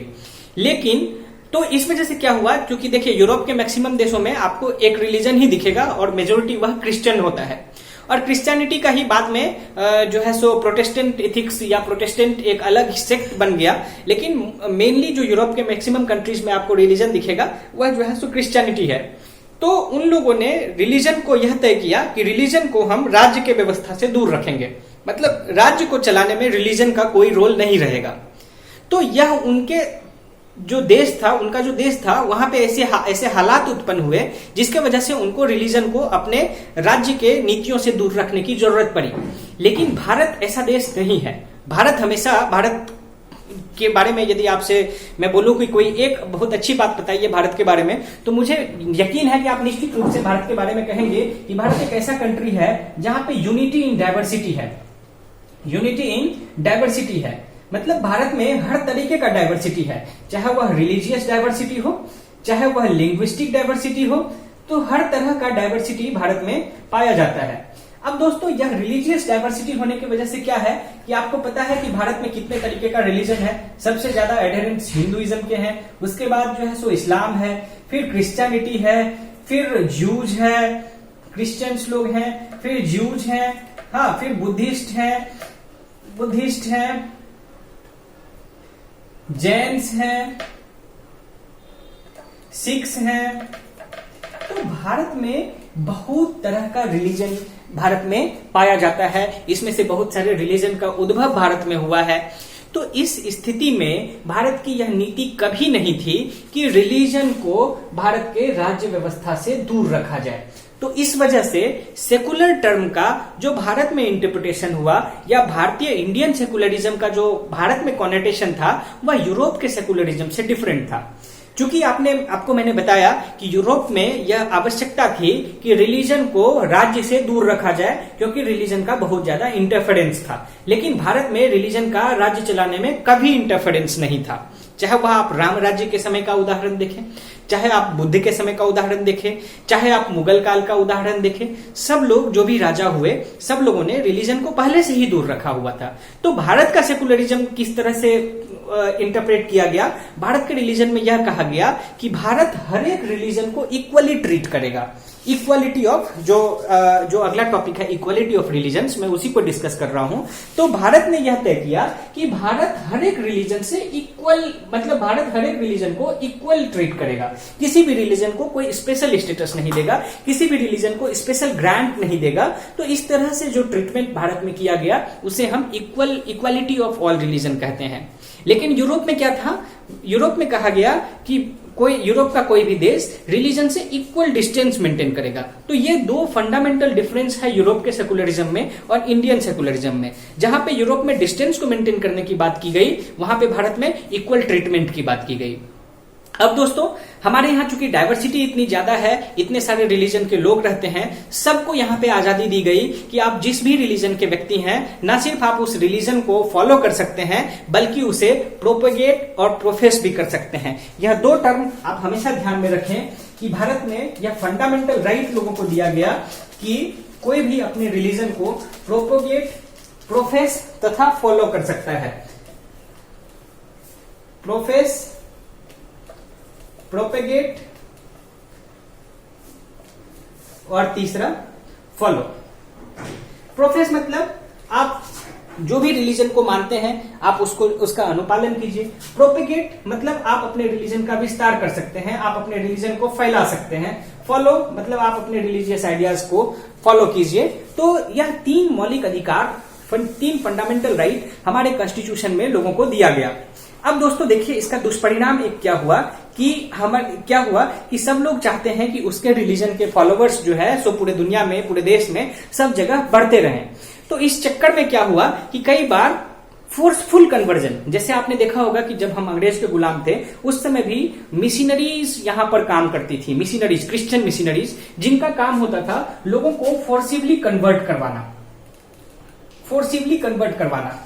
तो इस तरह के फोर्सिबल कन्वर्जन को आप प्रोपेगेट कीजिए। आप अपने धर्म के बारे में अच्छी अच्छी बातें लोगों को बताइए। यदि उनको अच्छा लगे तो वो खुद कन्वर्ट हो रहे हैं तो कोई बात नहीं, लेकिन यदि आप लोभ देकर, जबरदस्ती, डराकर, यदि इस तरह से आप किसी एक रिलीजन के व्यक्ति को दूसरे रिलीजन में कन्वर्ट करवाने का प्रयास कर रहे हैं तो वह एक इलीगल चीज माना गया। समझ में आ रहा है आपको? तो फोर्सिबल कन्वर्जन जो है सो एक इलीगल चीज है, लेकिन आप अपने रिलीजन को प्रोपेगेट कर सकते हैं। दोस्तों, फिर एक बात यह आती है कि इंडिया में चूंकि प्रोफेस, प्रोपेगेट, फॉलो का तो अधिकार दिया गया है, यह एक फंडामेंटल राइट है, लेकिन क्या रिलीजन को प्रोफेस, प्रोपेगेट और फॉलो करने का अधिकार क्या एब्सोल्यूट अधिकार है? जैसे हमने देखा कि फ्रीडम ऑफ एक्सप्रेशन में भी कुछ रीजनेबल रिस्ट्रिक्शंस लगाए गए। उसी तरह से इस रिलीजन के प्रोफेस, प्रोपेगेट और फॉलो करने में भी कुछ रीजनेबल रिस्ट्रिक्शंस लगाना बहुत आवश्यक था, क्योंकि बहुत सारे रिलीजन में जो होता है, रिलीजन चूंकि आपको पता है कि हमारे कस्टम्स से चलता है, और बहुत सारे कस्टम्स जो होते हैं वह कंजर्वेटिव होते हैं, जिनको चेंज करने की आवश्यकता होती है, जो कि समाज के बदलते नियमों के आधार पे साइंटिफिक नहीं होता है, और साइंटिफिक ना होने की वजह से बहुत बार वो ऑपरेशन का कारण बन जाता है, किसी के ऊपर दबाव बनाने का कारण बन जाता है। इसलिए बहुत सारे मतलब जो है सुधार करने की आवश्यकता होती है। तो इसी का नतीजा था कि आपने देखा कि समय के साथ सती को एबोलिश किया गया, समय के साथ पर्दा सिस्टम को एबोलिश मतलब पॉलीगेमी को एबोलिश किया गया। सर सैयद अहमद खान ने काफी प्रयास किया कि पॉलीगेमी को हम जो है सो खत्म कर सकें। इस तरह से बहुत सारी ऐसी कुरीतियां थी जिसको अलग अलग धर्मों से खत्म किया गया। अभी आपने हाल में देखा कि सरकार ने कानून बनाकर ट्रिपल तलाक को भी खत्म किया, ट्रिपल तलाक को भी खत्म किया। क्योंकि देखिए, आपको यह समझना होगा कि एक तरफ तो प्रोपेगेट, प्रोफेस, फॉलो करने का जो है अधिकार एक फंडामेंटल राइट है, लेकिन कई बार क्या होता है कि फंडामेंटल राइट को भी हमें चेंज करना पड़ता है, क्योंकि उस तरह की आवश्यकता हो जाती है कि उसके वजह से किसी का इक्वालिटी वायलेट होता है, और इक्वालिटी भी एक फंडामेंटल राइट है। आपको पता है कि ट्रिपल तलाक की वजह से स्त्रियों का, महिलाओं का काफी ज्यादा शोषण होता था, उनको बहुत सारी समस्याओं से गुजरना पड़ता था, और इसी वजह से सरकार ने ऐसी आवश्यकता समझी, जरूरत समझी कि उसको कानून बनाकर ट्रिपल तलाक को सरकार ने खत्म कर दिया। तो कई बार जो है सो रिलीजन और उस जब वह खत्म किया जा रहा था, तो चूंकि यह फंडामेंटल राइट है, इसलिए आपको पता होगा कि मुस्लिम पर्सनल लॉ बोर्ड ने उसका काफी विरोध किया था कि नहीं, यह हमारा तो इंटरनल मैटर है, इसमें इंटरफेयर नहीं करना चाहिए।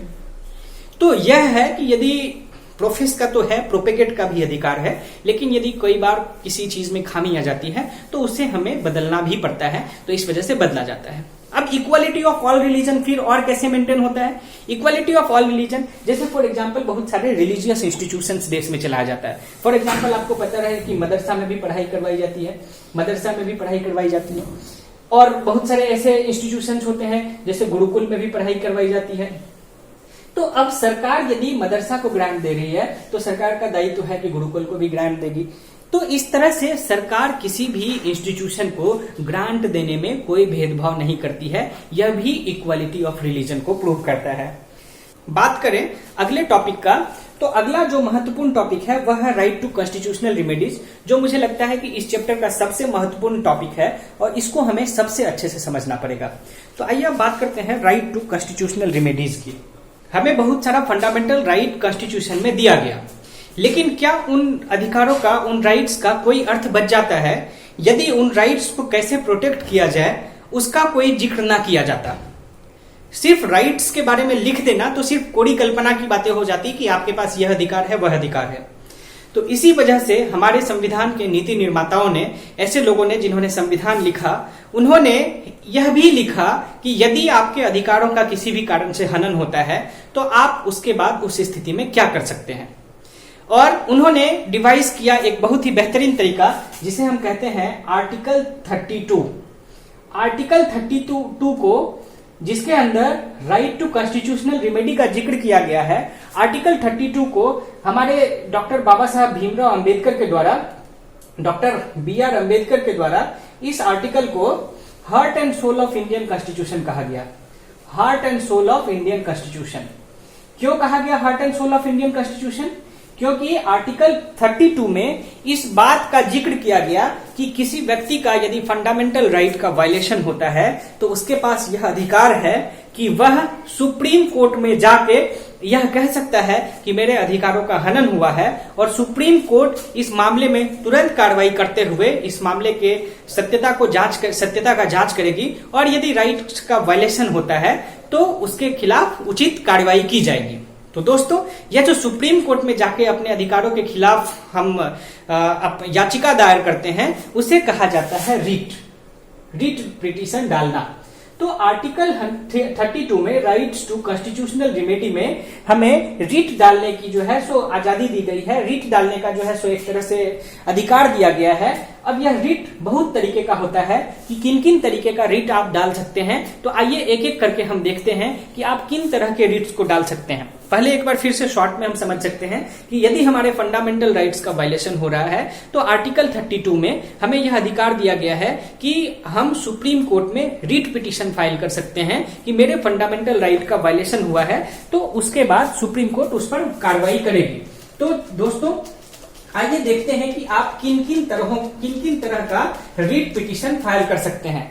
तो जो सबसे पहला रिट पिटीशन होता है उसे हम कहते हैं, देखिए यह पेज नंबर 41 जो है यह बहुत ही इंपॉर्टेंट है। जब भी आप पढ़ेंगे इसको बहुत अच्छे से पढ़ेंगे। यह रिट पिटीशन या जो किस तरह का रिट होता है यह आपसे सीधा सीधा क्वेश्चन में पूछा जा सकता है, और इसमें कंफ्यूजन भी कई होता है, बहुत होता है, और आप कई बार जो है सो भूल जाएंगे कि किस रिट में क्या कहा गया है। तो आइए एक एक करके हम इन रिट को देखते हैं। तो सबसे पहला जो रिट है वह होता है हेबियस कॉर्पस का रिट। हेबियस कॉर्पस का रिट। अब दोस्तों इस रिट में हम क्या कर सकते हैं कि जब हम हेबियस कॉर्पस का रिट डालते हैं, यदि किसी व्यक्ति का अरेस्ट होता है, किसी व्यक्ति को गिरफ्तार किया जाता है और उसे लगता है कि, मैंने आपको पहले भी बताया कि यदि किसी व्यक्ति की गिरफ्तारी होती है तो 24 घंटे के अंदर उसे किसी मजिस्ट्रेट के पास पेश करना होता है। लेकिन यदि पुलिस 24 घंटे के अंदर उसे मजिस्ट्रेट के पास पेश नहीं करती है तो एक तरह से यह फंडामेंटल राइट का वायलेशन है। फिर मैंने आपको यह भी बताया कि पुलिस को एक तरह का चार्जशीट या लिखित में दिखाना होता है कि अरेस्ट करने का कारण क्या है। यदि इन सब चीजों का फुलफिलमेंट नहीं हो रहा है तो एक तरह से फंडामेंटल राइट का वायलेशन हो रहा है, और कोई व्यक्ति सुप्रीम कोर्ट में हेबियस कॉर्पस का रिट डाल सकता है और सुप्रीम कोर्ट इस बात का जांच करेगी कि क्या जो उसकी गिरफ्तारी हुई है उसका आधार सही है या नहीं है। यदि आधार सही नहीं है तो उस अरेस्ट को सुप्रीम कोर्ट खत्म नल एंड वाइड कर सकती है और एक्शन भी लिया जा सकता है। तो हेबियस कॉर्पस का जो रिट होता है वह अगेंस्ट द अरेस्ट होता है। तो यह चीज आपको समझ में आ गई। चलिए अब हम दूसरे रिट का बात करते हैं, और जो दूसरा रिट है वह है मेंडामस का रिट। दूसरा रिट है मेंडामस का रिट। अब यह मेंडामस का रिट क्या है? मेंडामस के रिट के बारे में यदि हम जानेंगे तो इस रिट में कहा गया है कि यदि कोर्ट को लगता है कि कोई भी अधिकारी ऐसे पब्लिक ऑफिस में है जिसमें वह अपने लीगल ड्यूटीज का पालना नहीं कर रहा है, अपने लीगल ड्यूटी को नहीं निभा रहा है, और उसके लीगल ड्यूटी को नहीं निभाने के वजह से किसी का फंडामेंटल राइट का वायलेशन हो रहा है, तो उस स्थिति में सुप्रीम कोर्ट में मेंडामस का रिट डाला जा सकता है, जिसके बाद उस व्यक्ति पर उचित कार्रवाई की जाएगी। तीसरे तरीके का जो रिट होता है वह रिट है प्रोहिबिशन का रिट। प्रोहिबिशन का रिट। प्रोहिबिशन के रिट में क्या प्रावधान किया गया है दोस्तों? प्रोहिबिशन के रिट में जब भी किसी हायर कोर्ट को, हायर कोर्ट मतलब देश का सबसे बड़ा कोर्ट कौन सा होता है? Supreme court. उसी तरह से राज्य का सबसे बड़ा कोर्ट होता है हाई कोर्ट। इन कोर्ट्स को यदि लगता है कि इसके सबऑर्डिनेट कोर्ट में किसी ऐसे फैसले को लिया गया है जो कि उसके जुरिस्डिक्शन के बाहर का था, तो इन हायर कोर्ट्स के द्वारा यदि सुप्रीम कोर्ट हाई कोर्ट को मना कर सकती है, हाई कोर्ट लोअर कोर्ट्स को मना कर सकती है कि यदि आपने जुरिस्डिक्शन के बाहर किसी फैसला को लिया है तो उसको उस फैसला लेने से प्रोहिबिट किया जा सकता है। तो इसलिए तीसरे तरीके का रिट जो है उसका नाम प्रोहिबिशन का रिट है। चलिए अब हम देखते हैं चौथे तरीके के रिट को, और चौथा तरीके का रिट जो है वो है को वारंटो का रिट। को वारंटो का रिट। दोस्तों देखिए यह को वारंटो रिट और मेंडामस के रिट में कई बार आपको कंफ्यूजन हो सकता है, क्योंकि यह थोड़ा सा मतलब सिमिलर नेचर का है। मेंडामस में आपने देखा कि कोई व्यक्ति यदि किसी ऑफिस में है और वह अपने लीगल ड्यूटी को नहीं पूरा कर रहा है, जिसके वजह से किसी के फंडामेंटल राइट का वायलेशन हो रहा है, तो मेंडामस के रिट को वहां पर डाला जा सकता है। लेकिन को वारंटो के रिट में क्या होता है दोस्तों कि यदि कोई व्यक्ति किसी ऐसे ऑफिस को ऑक्युपाई किए हुआ है जिसपे उसका अधिकार ही नहीं है, एक तरह से इलीगल ऑक्यूपेशन। मैं इसको एक बार यहां से आपको पढ़ देता हूं। If the court finds that a person is holding office but is not entitled to hold that office, it issues the writ of quo warranto and restricts that person from acting as an office holder. तो इसमें क्या किया जाता है, यदि court को लगता है कि कोई व्यक्ति इलीगल तरीके से किसी ऑफिस में बैठ गया है, इलीगल तरीके से किसी ऑफिस को ऑक्यूपाई किए हुआ है, तो कोर्ट इस तरह के मामले में को वारंटो का रिट जारी करके उस व्यक्ति को उस ऑफिस से निकाल सकती है, उस ऑफिस को प्रोहिबिट कर सकती है, रेस्ट्रिक्ट कर सकती है कि उस ऑफिस में वह व्यक्ति ना जाए। तो यह को वारंटो का रिट है। आशा है आप इसे समझ गए होंगे। अब जो तीसरे तरीके का रिट है वह होता है सेल्यूटरिटी का रिट। सेटियोररी का रिट। इस रिट में क्या होता है दोस्तों, यदि किसी हायर कोर्ट को लगता है कि कोई मामला लोअर कोर्ट में अच्छे तरीके से सुनवाई नहीं की जा सकती है, तो उसे वह ट्रांसफर करने का आदेश दे सकती है कि उसे लोअर कोर्ट से निकाल के हायर कोर्ट में ट्रांसफर कर लेगी। तो इस तरह के रिट को सेटियोररी का रिट्स कहते हैं। तो आपने देखा कि रिट 5 तरीके का होता है, और यह रिट डालना किसी का फंडामेंटल राइट है, जो कि आर्टिकल 32 के अंदर किसी व्यक्ति को मिलता है कि यदि आपके फंडामेंटल राइट का वायलेशन हो रहा है तो आप आर्टिकल 32 का प्रयोग करते हुए राइट टू कॉन्स्टिट्यूशनल रेमेडी के अंदर सुप्रीम कोर्ट में इन 5 तरह के रिट को डाल सकते हैं। तो दोस्तों यह तो थी बात कि सुप्रीम कोर्ट में रिट डालने का, लेकिन रिट आप हाई कोर्ट्स में भी डाल सकते हैं। लेकिन हाई कोर्ट में जो रिट डाला जाता है वह आर्टिकल 226 के तहत डाला जाता है। इस डिफरेंस को आप समझे। सुप्रीम कोर्ट में रिट डाला जाता है आर्टिकल 32 के तहत, जो कि आपके राइट टू कॉन्स्टिट्यूशनल रेमेडी का हिस्सा है। आर्टिकल 226 के तहत यदि आप रिट डालते हैं तो वह आप हाई कोर्ट में डालते हैं, और हाई कोर्ट का जो रिट का जुरिस्डिक्शन होता है वह कई मामलों में सुप्रीम कोर्ट से ब्रॉड माना जाता है, क्योंकि सुप्रीम कोर्ट सिर्फ इन मामलों के रिट्स पर जो है सो फंडामेंटल राइट्स से जो रिलेटेड रिट्स होता है उनकी ही सुनवाई करता है। लेकिन हाई कोर्ट के रिट्स में फंडामेंटल राइट के अलावा भी कई सारे मामलों में सुनवाई की जाती है। अब दोस्तों यह तो हुआ रिट का बात कि किस तरह से यदि आपके फंडामेंटल राइट्स का वायलेशन हो रहा है तो आप रिट पिटीशन डायल करके उन फंडामेंटल राइट्स के वायलेशन के अगेंस्ट में आप ग्रीवांस रिड्रेस कर सकते हैं। लेकिन क्या रिट ही एकमात्र तरीका होता है आपके फंडामेंटल राइट्स के वायलेशन को रोकने का? नहीं। आपने सुना होगा कि बहुत सारे कॉन्स्टिट्यूशनल नॉन कॉन्स्टिट्यूशनल बॉडीज को भी बनाया गया है, जिनका काम होता है कि उससे रिलेटेड चीजों को वह जो है सुपरवाइज करती है, देखती है। जैसे आपने सुना होगा national commission for minorities, national commission for एससीज and STs, national commission for women, national commission for backward classes. अभी हाल में ही national commission for backward classes को भी कॉन्स्टिट्यूशनल बॉडी का दर्जा मिला है। तो इस तरह के कमीशंस में भी कोई व्यक्ति यदि उसके फंडामेंटल राइट का वायलेशन हुआ है तो इन तरह के कमीशंस में भी वह जाके अपनी बात रख सकता है, और उसके बाद उस बात को जो है संसद में उठाई जाएगी और फिर उस पर उचित कार्रवाई की जाएगी। तो दोस्तों यह था पूरा कि राइट टू कॉन्स्टिट्यूशनल रेमेडी का क्या महत्व है, रिट पिटीशन का क्या महत्व है, रिट का क्या इंपॉर्टेंस है। यह एक बहुत ही इंपॉर्टेंट पार्ट है। जो स्कूल के दोस्त मेरे यह लेक्चर को देख रहे हैं उनके लिए भी यह बहुत इंपॉर्टेंट है।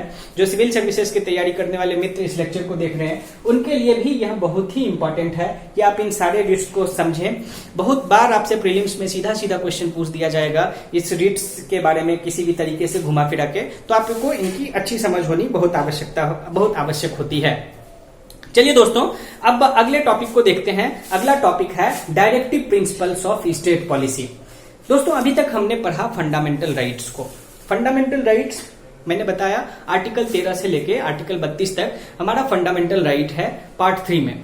उसके बाद दोस्तों हमें कुछ ऐसे राइट्स दिए गए हैं जो कि फंडामेंटल इन नेचर नहीं है। मैंने आपको पहले भी बताया कि फंडामेंटल का मतलब यह होता है कि आप उसके वायलेशन के अगेंस्ट में कोर्ट में जा सकते हैं, वहां पे रिट पिटीशन फाइल कर सकते हैं और आपको वहां पे कोर्ट से जस्टिस मिलेगी कि हाँ आपके फंडामेंटल राइट का वायलेशन हुआ है।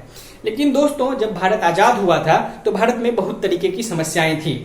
उस स्थिति में देश को यह तय करना आवश्यक था कि किन अधिकार को मौलिक अधिकार बनाया जाए, किस तरह के राइट्स को फंडामेंटल राइट्स बनाया जाए और किस तरह के राइट को बस नॉर्मल एक राइट के फॉर्म में रखा जाए कि लॉन्ग टर्म में उसको अचीव करने का तो लक्ष्य हो, लेकिन उसको फंडामेंटल बनाना उस समय के सरकार के कैपेसिटी की बात नहीं थी, उस तरह का रिसोर्सेस नहीं था, उस तरह का मैकेनिज्म और इंस्टीट्यूशंस नहीं था कि उन सारे राइट्स को एड्रेस किया जा सके। इसलिए बहुत सारे राइट्स को directive principles of state policy, एक तरह से डायरेक्टिव्स दिया गया स्टेट को, स्टेट मतलब यहां पर कंट्री की डायरेक्टिव्स दिया गया, डायरेक्शंस दिया गया कि हर एक देश या हर एक राज्य उन चीजों को पालन करने का प्रयास करेगा, उन चीजों को अचीव करने का प्रयास करेगा।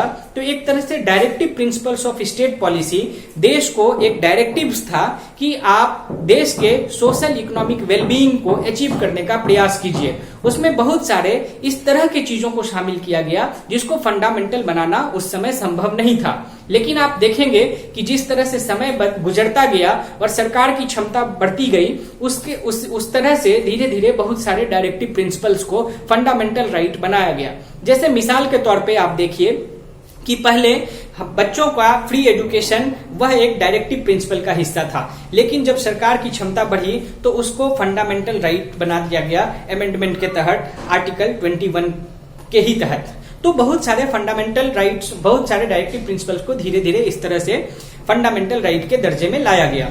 अब दोस्तों, डायरेक्टिव प्रिंसिपल्स को हिंदी में यदि आप देखेंगे तो उसे कहा जाता है राज्य के नीति निर्देशक तत्व। मतलब राज्य को एक तरह से नीति का निर्देशन दिया जाता है, नीति निर्देश दिया जाता है कि आपको इन तरह की चीजों को करना चाहिए।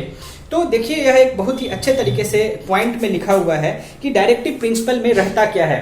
तो डायरेक्टिव प्रिंसिपल में सबसे पहला रहता है the goals and objective that we as a society should adopt. Goals and objective, मैंने आपको शुरुआत में भी कहा था कि जब हम आजाद हो रहे थे या जब हम स्वतंत्रता का आंदोलन लड़ रहे थे, लड़ाई लड़ रहे थे, तो उसमें हमने बहुत सारे लक्ष्य तय किए थे, हमने बहुत सारे गोल्स को तय किया था। फॉर एग्जांपल ऐसे गोल्स बहुत सारे थे, जैसे प्रोहिबिशन करना है, लीकर को बैन करना है, गायों को नहीं मारना है, यूनिफॉर्म सिविल कोड स्टैब्लिश करना है, पंचायती राज स्टैब्लिश करना है। तो इस तरह का हमारा बहुत सारा लक्ष्य था जो कि इमीडिएटली फंडामेंटल राइट्स में नहीं लिखा जा सकता था, या जिन्हें फंडामेंटल राइट्स नहीं बनाया जा सकता था, तो उनको directive principle of state policy के अंदर में रखा गया। तो उस तरह के गोल्स और ऑब्जेक्टिव को अचीव करना directive principle of state policy के अंदर रखा गया। फिर दूसरा क्या है, certain rights that individual should enjoy apart from fundamental right. ये मैंने आपको पहले ही बताया कि कुछ ऐसे अधिकार होते हैं जो कि फंडामेंटल तो नहीं बनाए जा सकते हैं, लेकिन उनको अधिकार होना चाहिए, इस तरह का अधिकार। फॉर एग्जाम्पल कि यदि कोई व्यक्ति किसी फैक्ट्री में काम करता है तो वर्कर्स को भी फैक्ट्री के मैनेजमेंट में हिस्सा मिले, सभी को न्यूट्रिशन का अधिकार मिले। जो महिलाएं कहीं इंडस्ट्री में काम करती है या महिलाएं किसी फैक्ट्री में या किसी कॉर्पोरेट ऑफिस में काम करती है तो प्रेगनेंसी के समय उसे पेड मैटरनिटी बेनिफिट मिले। तो यह सब कुछ ऐसे अधिकार थे जो कि तय करना बहुत ही आवश्यक था। तो उन सारे अधिकारों को directive principle of state policy के अंदर रखा गया। फिर certain policies that the government should adopt, सरकार को ऐसी बहुत सारी चीजों को अडॉप्ट करनी थी, उसे भी डायरेक्टिव प्रिंसिपल के तहत रखा गया। अब दोस्तों, कई बार क्या होता है कि आपने देखा कि डायरेक्टिव प्रिंसिपल्स के तहत भी बहुत सारे राइट्स को रखा गया है, लेकिन कई बार इस तरह का मामला भी उत्पन्न हुआ कि डायरेक्टिव प्रिंसिपल्स तथा फंडामेंटल राइट्स के बीच में कॉन्फ्लिक्ट उत्पन्न हो गया। जैसे कि मैं आपको उदाहरण के तौर पर समझाता हूं। जब हमारा देश आजाद हुआ था तो राइट टू प्रॉपर्टी एक फंडामेंटल राइट था, क्योंकि हमने देखा था कि अंग्रेज की गुलामी के समय में लोगों के जमीनों को हड़प लिया जाता था। उस पे जो है सो हमारे खेती का अधिकार, आपने सुना होगा इंडिगो कल्टीवेशन के समय में कि खेत हमारा, मजदूरी हमारी, लेकिन उसके बावजूद भी हमें उस पे किस तरह के क्रॉप का कल्टीवेशन करना है यह अंग्रेज तय करते थे, उस पे कितना टैक्स लगना है यह अंग्रेज तय करते थे। तो इन चीजों से पीड़ित होकर जो एक चीज किया गया था हमारे संविधान में, वह यह था कि राइट टू प्रॉपर्टी इंश्योर किया गया था, उसे फंडामेंटल राइट बनाया गया था। लेकिन यह भी एक सत्य थी, यह भी एक सच्चाई थी उस समय के देश की कि कुछ लोगों के पास बहुत अधिक जमीन था और कुछ लोग भूमिहीन थे। तो हमने सरकार के द्वारा यह भी लक्ष्य तय किया था कि आजादी के तुरंत बाद से हम जमींदारी को खत्म करेंगे, क्योंकि जमींदारी प्रथा में लोगों का बहुत शोषण हुआ था। तो हमने लैंड सीलिंग एक्ट लाया, टेनेंसी एक्ट लाया, जमींदारी एबोलिशन एक्ट लाया। आप यदि देखेंगे इस दोनों तरह के एक्ट को तो एक दूसरे के यह कंट्रावेंशन में है, क्योंकि यदि हम जमींदारी को एबॉलिश करते हैं तो जमींदारों के पास जो राइट टू प्रॉपर्टी एक फंडामेंटल राइट थी उसका वायलेशन होता है। तो एक तरह से राइट टू प्रॉपर्टी जो कि फंडामेंटल राइट था और जमींदारी एबोलिशन डायरेक्टिव प्रिंसिपल के तहत था, तो यह एक दूसरे को कंट्राडिक्ट करता था। इसी तरह के बहुत सारे और भी राइट हैं, जैसे कहा गया कि राइट टू इक्वालिटी है, लेकिन जो है सो अनइक्वल डिस्ट्रीब्यूशन ऑफ जो वेल्थ है उसको खत्म करना डायरेक्टिव प्रिंसिपल के तहत है। तो अनइक्वल डिस्ट्रीब्यूशन ऑफ वेल्थ को खत्म करने के लिए सरकार के द्वारा बहुत सारा फैसला लिया जाता जो कि राइट टू इक्वालिटी को वायलेट करता। लेकिन इस तरह के कंट्रावेंशन के स्थिति में बाद में जब सुप्रीम कोर्ट में कई बार मामला गया तो शुरुआत में तो सुप्रीम कोर्ट ने वर्ड टू वर्ड इंटरप्रेट किया था और सुप्रीम कोर्ट ने यह कहा था LIC केस में, शंकरी रमन केस में, बहुत सारे और भी केस में कि फंडामेंटल राइट सैक्रोसेंट है, उसमें कोई बदलाव नहीं किया जा सकता है, वह सुप्रीम है और डायरेक्टिव प्रिंसिपल उसके सबऑर्डिनेट होगी। लेकिन बाद में जब बेसिक स्ट्रक्चर का प्रिंसिपल इवॉल्व हुआ, बहुत सारा और रिफाइंड कॉन्सेप्ट इवॉल्व हुआ, तो उसके बाद यह कहा गया कि ऐसे डायरेक्टिव प्रिंसिपल जिससे समाज में कोई नॉबल चीज स्टैब्लिश होगी, तो उस स्थिति में यदि उन प्रिंसिपल्स को जगह देने के लिए यदि फंडामेंटल राइट्स में कुछ चेंज करना पड़े तो उस स्थिति में फंडामेंटल राइट्स के ऊपर डायरेक्टिव प्रिंसिपल्स को यदि प्रेसिडेंट दिया जाता है, यदि उस पे उसको वरीयता दी जाती है तो उसको फंडामेंटल राइट का वायलेशन नहीं माना जाएगा। तो दोस्तों इस तरह से फंडामेंटल राइट और जो डायरेक्टिव प्रिंसिपल्स है उसमें कई बार कॉन्फ्लिक्ट हो जाता है। अब दोस्तों एक जो चीज यहाँ पर बहुत ही शॉर्ट में दिया हुआ है वह है फंडामेंटल ड्यूटीज के बारे में। दोस्तों देखिए, हमने तो फंडामेंटल राइट्स का जो कॉन्सेप्ट था वह अमेरिका के कॉन्स्टिट्यूशन से एक तरह से बोरो किया, क्योंकि हमारे अधिकारों का शोषण हुआ था। तो इस वजह से हमने लिबर्टी, इक्वालिटी, फ्रेटर्निटी को जिस तरह से फ्रेंच रिवॉल्यूशन से बोरो किया, उसी तरह से फंडामेंटल राइट का कॉन्सेप्ट हमने यूएस से बोरो किया। लेकिन आपको पता है कि गांधी जी भी बात करते थे कि कोई भी अधिकार बिना कर्तव्य के नहीं होता है। तो हमारे संविधान में शुरुआत में तो कोई कर्तव्य नहीं लिखा गया कि हमारा क्या कर्तव्य हो सकता है, लेकिन बाद में स्वर्ण सिंह कमेटी, आप इस कमेटी का नाम ध्यान में रखेंगे, स्वर्ण सिंह कमेटी की अध्यक्षता में एक कमेटी बनाई गई थी और उस कमेटी ने, स्वर्ण सिंह कमेटी ने यह रिकमेंड किया कि हमारे कॉन्स्टिट्यूशन में कुछ फंडामेंटल ड्यूटीज भी होने चाहिए। जिस तरह से हमें फंडामेंटल राइट्स दिए गए हैं उसी तरह से कुछ हमारे फंडामेंटल ड्यूटीज भी होने चाहिए। और 42nd अमेंडमेंट, जब 1976 में 42nd अमेंडमेंट हुआ हमारे कॉन्स्टिट्यूशन का, तो इस फंडामेंटल ड्यूटीज को भी इंसर्ट कर दिया गया हमारे कॉन्स्टिट्यूशन के अंदर। अब इस तरह के 10 फंडामेंटल ड्यूटीज कॉन्स्टिट्यूशन के अंदर इंसर्ट किए गए, जिसमें से कुछ फंडामेंटल ड्यूटीज का मैं आपको नाम बताता हूं कि हमें अपने देश के नेशनल आइडेंटिटीज, नेशनल सिंबल्स का ऑनर करना है। फॉर एग्जांपल नेशनल फ्लैग का ऑनर करना है। प्रॉपर्टीज, जो पब्लिक प्रॉपर्टीज है उनको वैंडलाइज नहीं करना है। साइंटिफिक टेम्पर डेवलप करना है। फ्रेटर्निटी मतलब ब्रदरहुड को जो है सो बढ़ावा देना है। इस तरह के कुछ काम को फंडामेंटल ड्यूटीज के अंदर रखा गया। लेकिन दोस्तों जिस तरह से फंडामेंटल राइट्स जस्टिसिएबल था, जिसके अनुपालन के लिए आप कोर्ट जा सकते थे, फंडामेंटल ड्यूटीज को इम्प्लीमेंट करने के लिए इस तरह का कोई रेस्ट्रिक्शन नहीं था। हालांकि कुछ ऐसे चीज, जैसे यदि आप यदि आप नेशनल फ्लैग का वायलेशन करते हैं तो ऑलरेडी आईपीसी, सीआरपीसी में फ्लैग कोड के तहत आपको सजा दी जा सकती है। जैसे आप पब्लिक प्रॉपर्टी को वेंडलाइज करते हैं तो रिलीवेंट आईपीसी और सीआरपीसी के सेक्शन में आपको कोई सजा दी जा सकती है। लेकिन कुछ ऐसे फंडामेंटल ड्यूटीज जिनको इंप्लीमेंट करना बहुत मुश्किल है, जो कि अपने आप में बहुत वेग होता है, जैसे ब्रदरहुड को बढ़ावा देना, तो यह बहुत ही मुश्किल है यह तय करना कि ब्रदरहुड को आप बढ़ावा दे रहे हैं या नहीं दे रहे। तो इस तरह से उनके अनुपालन के लिए कोई खास नियम संविधान में दिया हुआ नहीं है। तो इसलिए फंडामेंटल ड्यूटीज इंसर्ट तो किया गया, लेकिन उसको एक तरह से टीथलेस माना जाता है, जिसको इंप्लीमेंट नहीं किया जा सकता है। लेकिन एक जिम्मेदार नागरिक होने की वजह से हम सबकी यह जिम्मेदारी बनती है कि यदि हम अपने राइट्स की बात करते हैं तो हम अपने ड्यूटीज का भी अच्छे तरीके से अनुपालन करें।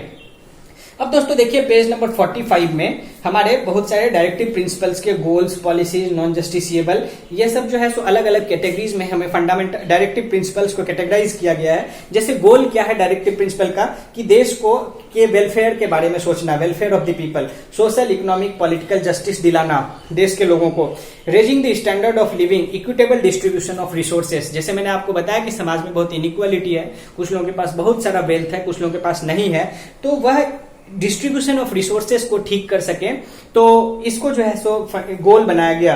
Promotion of international peace. फिर पॉलिसीज में आप देखेंगे यूनिफॉर्म सिविल कोड, प्रोहिबिशन। अब देखिए, इन्हीं चीजों से इंस्पायर होकर प्रोहिबिशन हमारा directive principle of state policy का एक हिस्सा है। तो आपने देखा कि गुजरात जैसे राज्य, बिहार जैसे राज्य ने लिकर को बैन किया है, और उसका मोरल ग्राउंड उन्होंने कहां से डिराइव किया? उसका मोरल ग्राउंड उन्होंने डायरेक्टिव प्रिंसिपल से ही डिराइव किया। अब आप यहाँ पे देख पा रहे होंगे कि prevention of slaughter of useful cattle, promotion of village panchayat, हमने ग्राम पंचायत को अडॉप्ट किया। धीरे धीरे हमारे यहाँ पंचायती राज इंस्टीट्यूशंस डेवलप हुए, तो ये हमारे डायरेक्टिव प्रिंसिपल का हिस्सा था। शुरुआत में हमारे यहाँ तो नहीं था पंचायती राज इंस्टीट्यूशन। 73rd अमेंडमेंट जब हुआ हमारे कॉन्स्टिट्यूशन में, तब हमारे यहाँ ग्राम सभा का कॉन्सेप्ट डिसेंट्रलाइजेशन हुआ। तो इस तरह से डायरेक्टिव प्रिंसिपल्स में जो चीजें लिखी हुई हैं वह देश को एक तरह से दिशा दिखाते रहा, और देश को हमेशा यह याद दिलाते रहा कि आने वाले समय में आपको इन सब चीजों को करनी चाहिए। तो यही चीजें थी दोस्तों, इन चीजों को हमने ऑलरेडी डिस्कस कर लिया है कि यदि फंडामेंटल राइट और डायरेक्टिव प्रिंसिपल के बीच में वायलेशन होता है तो उस स्थिति में क्या करनी चाहिए। तो एक तरह से यह चैप्टर अब खत्म हो गया है। इससे पहले कि इस चैप्टर को पूर्णतया खत्म किया जा सके, एक बार हम लोग जल्दी जल्दी रिकॉल कर लेते हैं कंक्लूड करने से पहले कि हमने इस चैप्टर में क्या क्या पढ़ा। तो दोस्तों हमने इस चैप्टर में बेसिकली पढ़ा कि कॉन्स्टिट्यूशन में राइट्स क्यों दिया जाता है। कॉन्स्टिट्यूशन जब लिखा गया उससे पहले हमने फर्स्ट चैप्टर में पढ़ा था कि कॉन्स्टिट्यूशन क्यों बनाया गया। फिर सेकंड चैप्टर में हमने पढ़ा कि हमें कुछ राइट्स दिए गए हैं, उनमें से कुछ राइट्स फंडामेंटल होता है, कुछ लीगल होता है। फंडामेंटल राइट्स आपके जो है सो उसको किसी भी तरीके से वायलेट नहीं किया जा सकता है। यदि इसका वायलेशन होता है तो आपके पास राइट टू कॉन्स्टिट्यूशनल रिमेडी है, जिसके तहत आप सुप्रीम कोर्ट में रीट पिटीशन फाइल कर सकते हैं। आपने पढ़ा कि 5 तरीके का रीट होता है, हेबस कॉर्पस, मेंडामस, क्वो वारंटो, सेरिटोरी और 5वां तरीके का रीट प्रोहिबिशन। ये 5 तरीके का रीट है जो आप यदि आपके फंडामेंटल राइट का वायलेशन हो रहा है तो उसके अगेंस्ट में आप जा सकते हैं। फिर आपने देखा कि फंडामेंटल ड्यूटीज क्या होता है, डायरेक्टिव प्रिंसिपल्स क्या होता है, डायरेक्टिव प्रिंसिपल और फंडामेंटल राइट्स में यदि कभी कंफ्लिक्ट होता है तो उस स्थिति में क्या किया जा सकता है। तो यह बहुत ही यूजफुल चैप्टर था, यह बहुत ही एक तरह से फैक्चुअल भी चैप्टर है।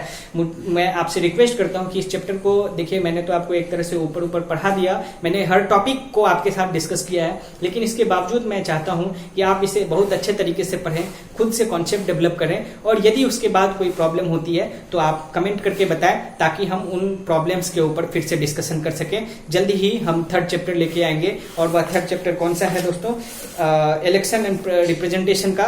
तो मैं अगली क्लास में आपको थर्ड चैप्टर पढ़ाऊंगा। आप में से बहुत सारे दोस्तों ने कमेंट करके बताया कि कंटिन्यू करने के लिए, तो मैं पूर्ण प्रयास करूंगा कि इस पूरे करिकुलम को, इस पूरे लेक्चर सीरीज को कंटिन्यू किया जा सके। आप सबका बहुत बहुत धन्यवाद। इसी तरह जुड़े रहें और इसी तरह से देख देख कर कमेंट करते रहें ताकि मेरा भी हौसला बना रहे। बहुत बहुत धन्यवाद।